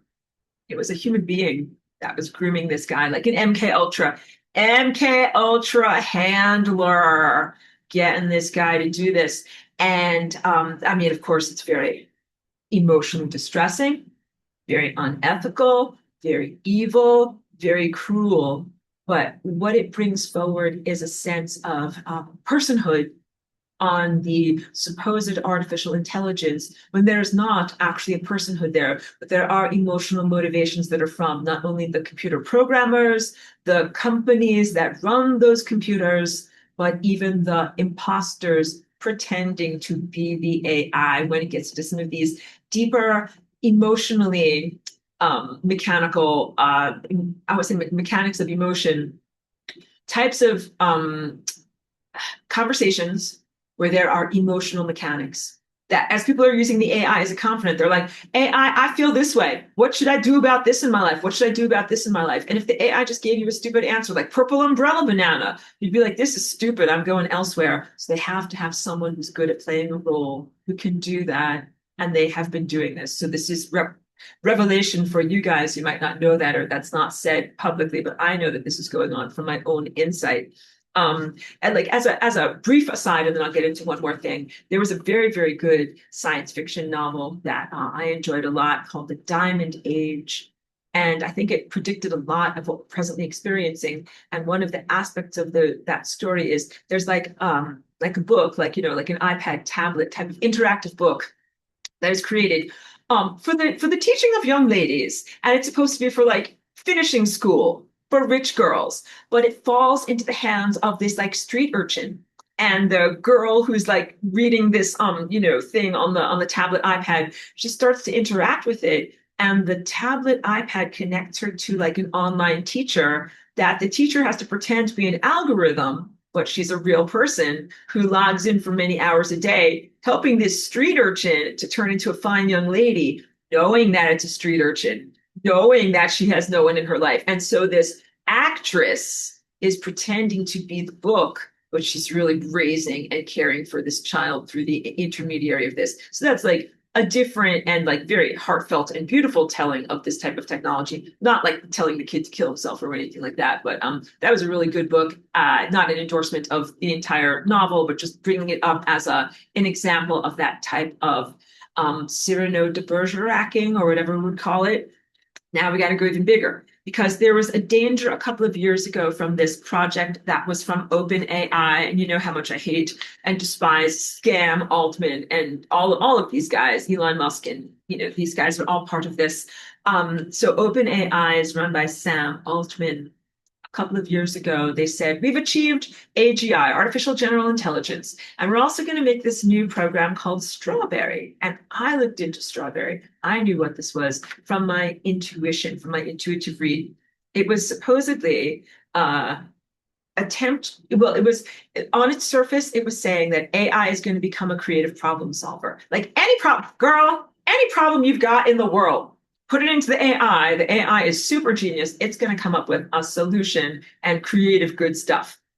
And it was all totally false. They didn't have any kind of algorithmic solution or anything that was in the established memory banks that they were working from. But what they had intended to do with Strawberry was to harvest creative problem solving from all of us, to somehow yoke our minds, the alive, vivified people, through the W band, and to mind read and get us to unwittingly and collectively contribute to problem solving on a grand scale, and then have all the problems and answers be attributed to the great machine. Like the answer will come out 42. 42 is the answer to the question of life. And everyone will be like, oh, we worship the machine. That's the correct answer. But really, the answer 42 would have been derived from the amalgamation and distillation of all of us thinking about it. And I definitely, I would say,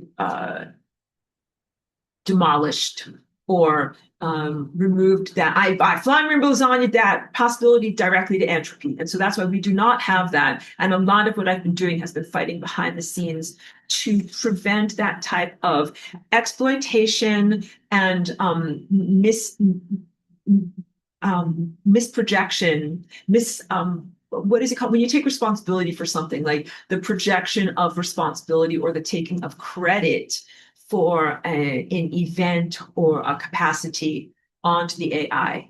And also you need to know that a lot of things that are going on that are attributed at attribution, the misattribution to AI and some of creative problem solving, some things that the AI is coming up with are attributed to it or one of its programs, but it is not actually a solution, and you are not advanced enough to be able to assess the answer. So if I ask you like, okay, what's like 12 million quadratini billion times 15 Googleplex 35? And you'd be like, I don't know, Aurora, like, let's ask the AI. And the AI comes up with an answer that's whatever. 42. And you're like, see, that's the answer. Like, how can we test? How do we know what is the answer? I am not sophisticated enough with my brain calculator to know if that's real or if that's not real. So I think a lot of the things that are being presented as if they are an established solution or answer from supposed AI, if you had the capacity to investigate it as an expert, you would be like, this is a bunch of crapola and it's not actually true at all. And hopefully humanity will come out of the other side of this, time of confusion and illusion and psychosis and come to that realization like, oh, this is a dangerous contraption that does nothing for me and does not actually help me in any way and is not something that I actually want or desire. And that any temptation of transhumanism will just be like completely wiped out of your mouth. Like when you think something is gross and disgusting, you're like, no, I don't want to eat that at all. It tastes and senses gross to me. Okay, so thank you very much for letting me get through all of these different concepts. I'm not at the conclusion yet, but let me read stuff while it is relevant. Hold on a moment. Let me just hydrate a little bit. Thank you. And I know I make like the craziest faces, so I'm trying to squint and read. Charlie B says, totally agree that AI is not conscious and not aware. AI is merely statistical mapping into an algorithm that performs edge case exploration. That's totally weird behavior, which is why people are amazed that the AI seemingly can quote unquote do things because no human would actually behave like AI behaves. It's a math exploitation that seems impressive, but is actually a rather useless party trick. We are looking at the world of useless party tricks. Literally, the AI, useless party trick. Everything that's the small g gods on Mars and Olympus is useless party trick. And everything that came from the original technological distortion crapola on Tiamat is useless party trick. We are in this moment right now of confronting the sun, who created this party and these creatures with these useless party tricks. And we are basically saying like this, we do not find this amusing. We were all hurt by this very, very much.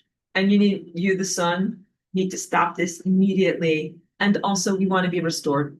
Like if you took 10 units of my energy during this nonsense party, I want my energy back.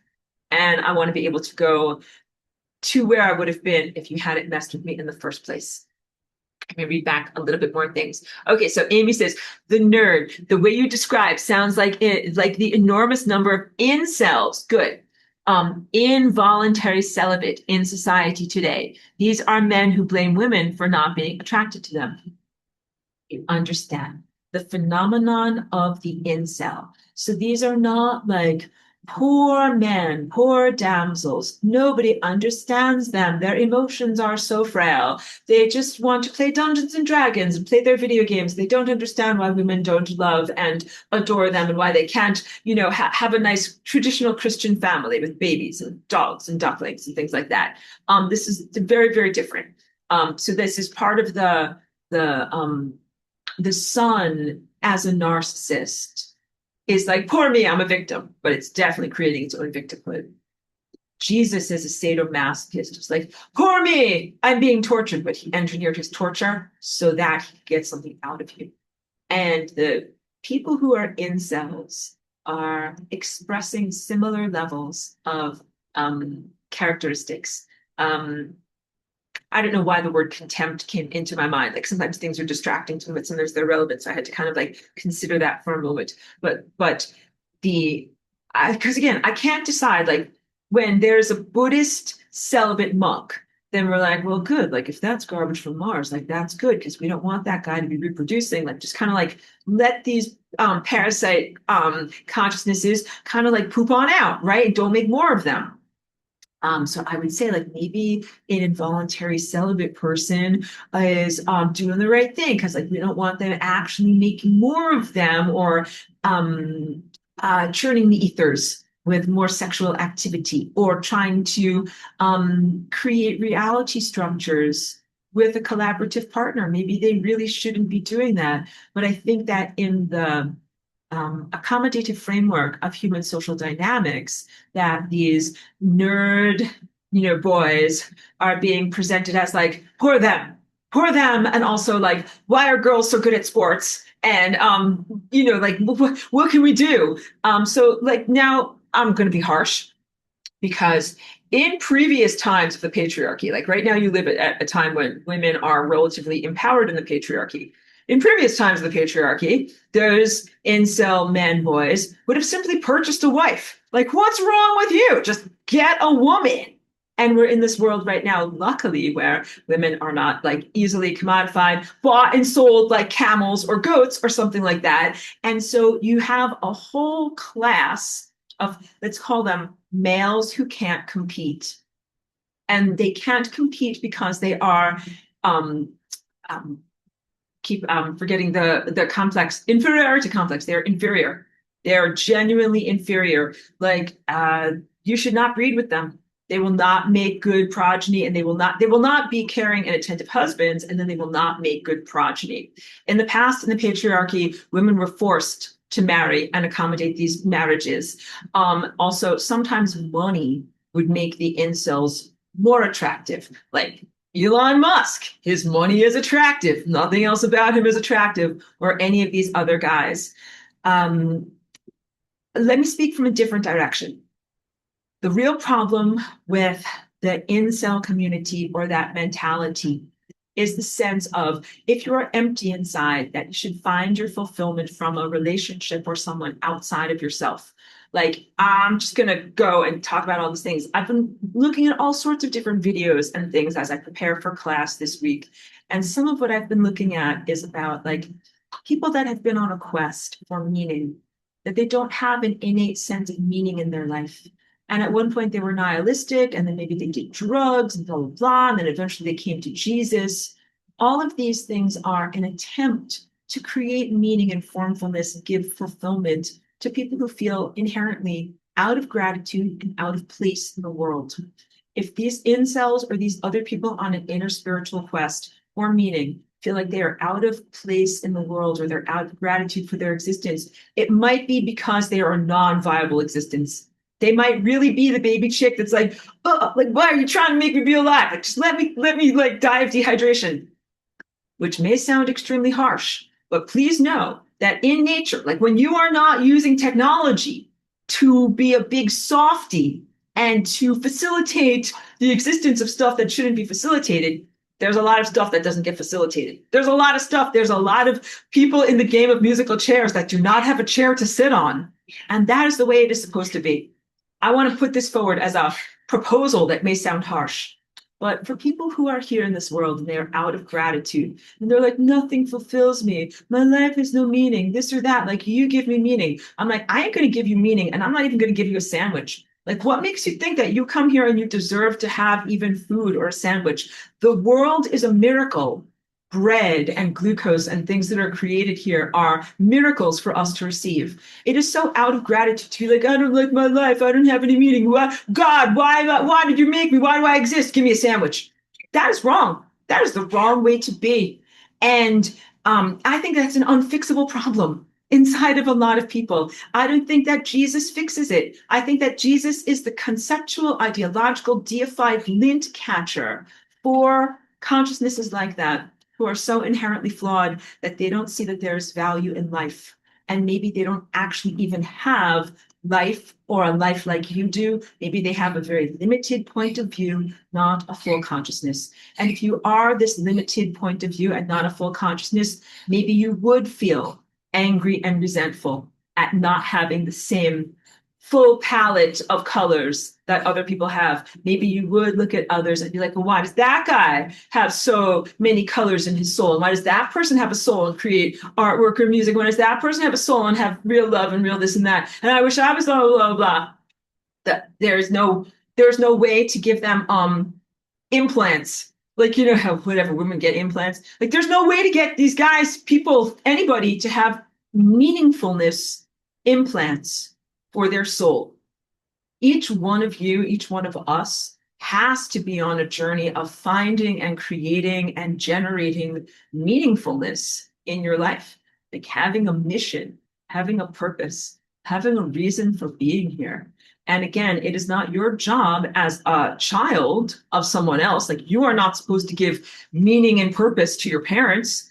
You're not supposed to give meaning and purpose to like your husband or your wife or your boss or your professor. You're not supposed to give meaning or purpose to the sun or to some higher dimensional aspect. Like you're responsible for yourself and you're supposed to find your own meaning and purpose in your life and your own motivation. Life is a type of marathon and there is necessary attrition as people who don't have meaning and purpose are like, why even bother eating and drinking? Like, just let me die. Like, that might be right for them. And I know that that is a radical thing to say. And I don't want to be irresponsible and to encourage people towards self-destruction or self-starvation or any kind of thing like that. But I think that it's necessary, a mature conversation or like we have all sorts of conversations here, saying forbidden things, because usually the answer is like, don't give up on life. Like there's some meaning here. What's that movie? Because I want to be like, hey, mister, don't give up on life. It's called It's a Wonderful Life, the Christmas movie about the guy who wants to effing kill himself. And then an angel says, don't kill yourself. Life has meaning. And theoretically, this is what everybody should be told. But I don't think that it's truthful for everybody. And I don't want to be an evil AI or some grooming handler saying like, yeah, definitely kill yourself, kid. Like you got, I'm chomping my cigar. You got no hope. Kill yourself, kid. Like that's the only hope.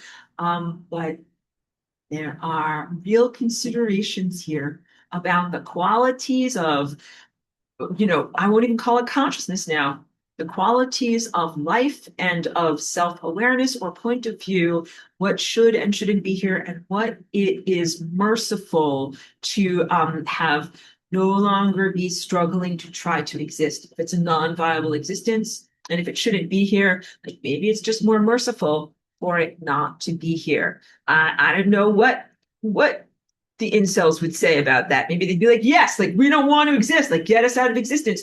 I mean, I would say this, like just send yourself to entropy. Like if you're that out of existence, if you're that out of gratitude with being in existence, maybe they should go out of existence. So there's things to think about. Yes, okay. Um, Okay, so I don't want to end on that. Wait. This from Michelangelo says, thank you, Master Aurora, for all your time and energy sharing with all who choose to remember the Master within. Thank you very much. Thank you for that beautiful respect, Michelangelo. Thank you for being in my class. Thank you for your own efforts in your own life, art, music, creativity. Um, Life is a heroic attempt. You know what I mean? Like, don't be like the little birds that are like, why do I even try? Someone stick something in my mouth and I'm going to die anyway. We're like, no, I am going to be alive. I'm going to like write poetry or do a thing. Um, it's not our job to try to inspire or motivate other people, but it is your job to inspire and motivate yourself and keep on going. And then, because I spoke very carefully when I said something earlier in this class about like my excitement for art and my passion for art, and I would like to share that with you. It's not my job to make you do art. Like I want to invite you to my drawing class. I want to be like, draw along with Aurora. I want you to know how I feel when I'm drawing, but like you gotta motivate yourself, and then there will be homework. You're gonna have to make yourself do your homework, but you gotta reach for it and want it. You have to be like those little birds inside of the eggs, the versions that were like help, let us out. Like we want life, fight for life. If you're a viable consciousness. Joyce says, I love and adore you, Professor. Oh, thank you so much, Joyce. Thank you for being you. Love Cheeky too. Thank you, Joyce. Thank you for your love. Thank you for your friendship. Thank you for caring for me and my little dog. She's so important to me, and she is a big part of the sustenance, what keeps me going, and the rapport that I have with the world around me. So I'm very lucky to have her, and that's why I'm always similarly encouraging everyone, like to find those levels of mutualism. Okay.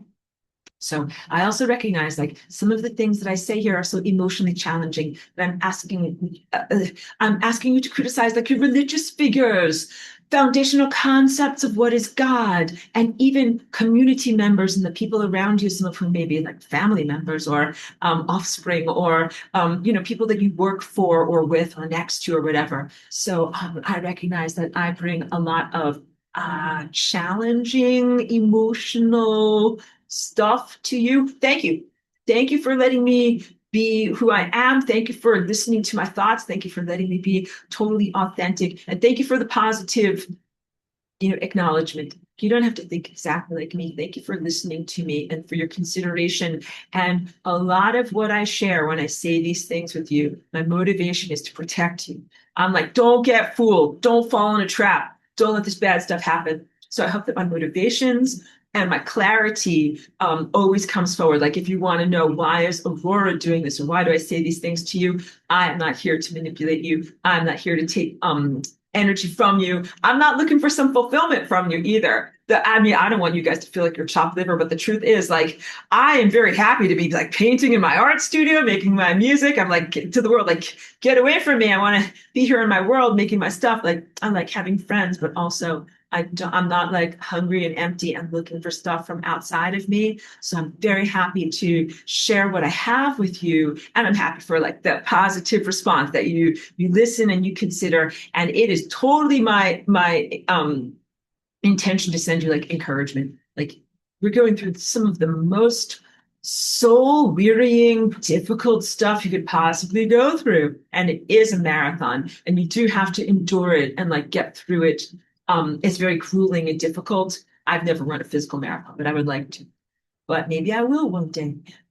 We have to keep going on the marathon of our consciousness and know that, like, at a certain point, the bad stuff does end, and then you do get to good stuff. So I will leave you on that note of like total encouragement and respect and celebration. Because also, what I'm finding is like some of the things that we talk about are so intellectually challenging and emotionally difficult.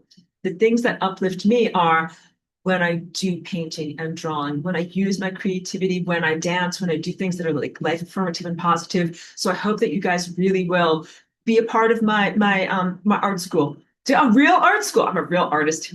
And let's do real art together. I think that would be very positive and uplifting. And Pedro says, thanks for your teaching, Master Aurora. Love the lasagna. Thank you for being a wonderful long-term student, Pedro, for all of your participation. And Becca says, I feel like all year, the quote unquote dead people have been trying to bring me down. You have been a huge inspiration and help to me. Before, I would have turned to quote unquote God, and now I know that I have to disengage from interacting with dead people and I can handle it. I am very glad to be able to be like encouragement, touchstone of sanity, and something very real and reliable that you can talk to and relate to here. Like God is for real. I want people to know that. I criticize a lot of religious constructs and a lot of things that are false light, but I can affirm to you that like the real God is for real. And I'm happy, like we will do Path of Light stuff because there's so much wonder at the miracle of the structure of reality that it really brings forward an amazement at divinity. Let's just think about this. End the semester on some of this important stuff. I'm very critical of the sun. The sun did not invent light. Light is a phenomenon. Like, just imagine, like, what type of a genius invents light? You're going to wake up in the morning and be like, I think I'll invent this stuff called light or energy. Who wakes up in the morning and invents energy? God. These are amazing, like the most amazing artistic achievements that we are experiencing. Like when I'm mad at people who are out of gratitude, I'm like, you're in the effing world. Like the world is an effing miracle. Do you think you could show some gratitude? But they can't feel that way. But this is how I feel looking at them. And I'm like, no, energy. Energy. Like what an amazing miracle. Glucose. I'm gonna eat some whatever. I eat some lavender biscotti and now I can walk on a treadmill. Like that's an effing miracle. There's so much to be in gratitude for. I'm very happy that I can offer you fellowship and that you can feel like you are, that things make sense. I can give you structure and rational structure for like, there's a lot of illogic and how can this be? And how can this be? And then also the emotional strength to face those illogics. Good job at having the emotional strength and facing those illogics of the dead. And then also, I hope for each one of you that you will have first person experience of like the truth of divinity and know that that is just, it's a no brainer. Like, yes, God is for real, but not the ersatz or very erroneous presentations and projections of God that are there. And we will, so when I say the marathon, you will get through this time of distortion, and then you'll be able to be like, let's have a real experience of divinity. Let's have a real experience of the miraculous nature of what it is to be alive, what it is to be conscious, and how our consciousnesses interact with each other. So that's all the stuff that I would far prefer to focus on, but it would be irresponsible if I was just like, pretend it all away. Let's just be in the world of pure light. So no, we're going to be in the world of pure light. We're going to do path of light. We're going to do drawing and caressing the world with our eyes and looking at beauty. And we're also going to continue to kick butt and confront the sun and all of its inadequacies and illogics. We still have to clean up a lot. Still a lot to be done. Okay. And I think back on like other semesters when we've done the semester wrap up and, going forward and everything like that, like you couldn't have anticipated that things would go like this. And I think that we've done amazingly at even staying alive and staying as together as we are to this point. But let's also envision that through greater levels of self-awareness, greater levels of empowerment. Like if you're really being harnessed to create some type of an elusive reality, please know like you're a pretty powerful person and you don't have to create the elusive reality that the handlers, groomers would want you to create. You can create something so much better. So let's leave on that consideration, reclaiming your power, creating something so much better. And I'm big on the flying river lasagna as a merciful end to stuff that shouldn't be in existence. If like, whatever, there's some incel guy at his computer program and he's like, why was I made? Why? So he's like, if he just pops out of existence and he's not suffering so much, maybe that's okay. I don't know if that's a bad thing to end on, but I would say merciful end to creatures, organisms, or characteristics that shouldn't be here. And then positive regeneration and restoration for all of the forms of life that actually should be here. Me, you, baby ducklings, and Cheeky. And let's end on Cheeky and hugging Cheeky. Good job. She's right here in her dog bed. Good job. Good job, everyone. Good job. Amazing. Truly, truly. Okay. Thank you. With true love and respect and appreciation and fellowship. Thank you so much, everyone. Thank you very much. Good semester. Good job. Keep going.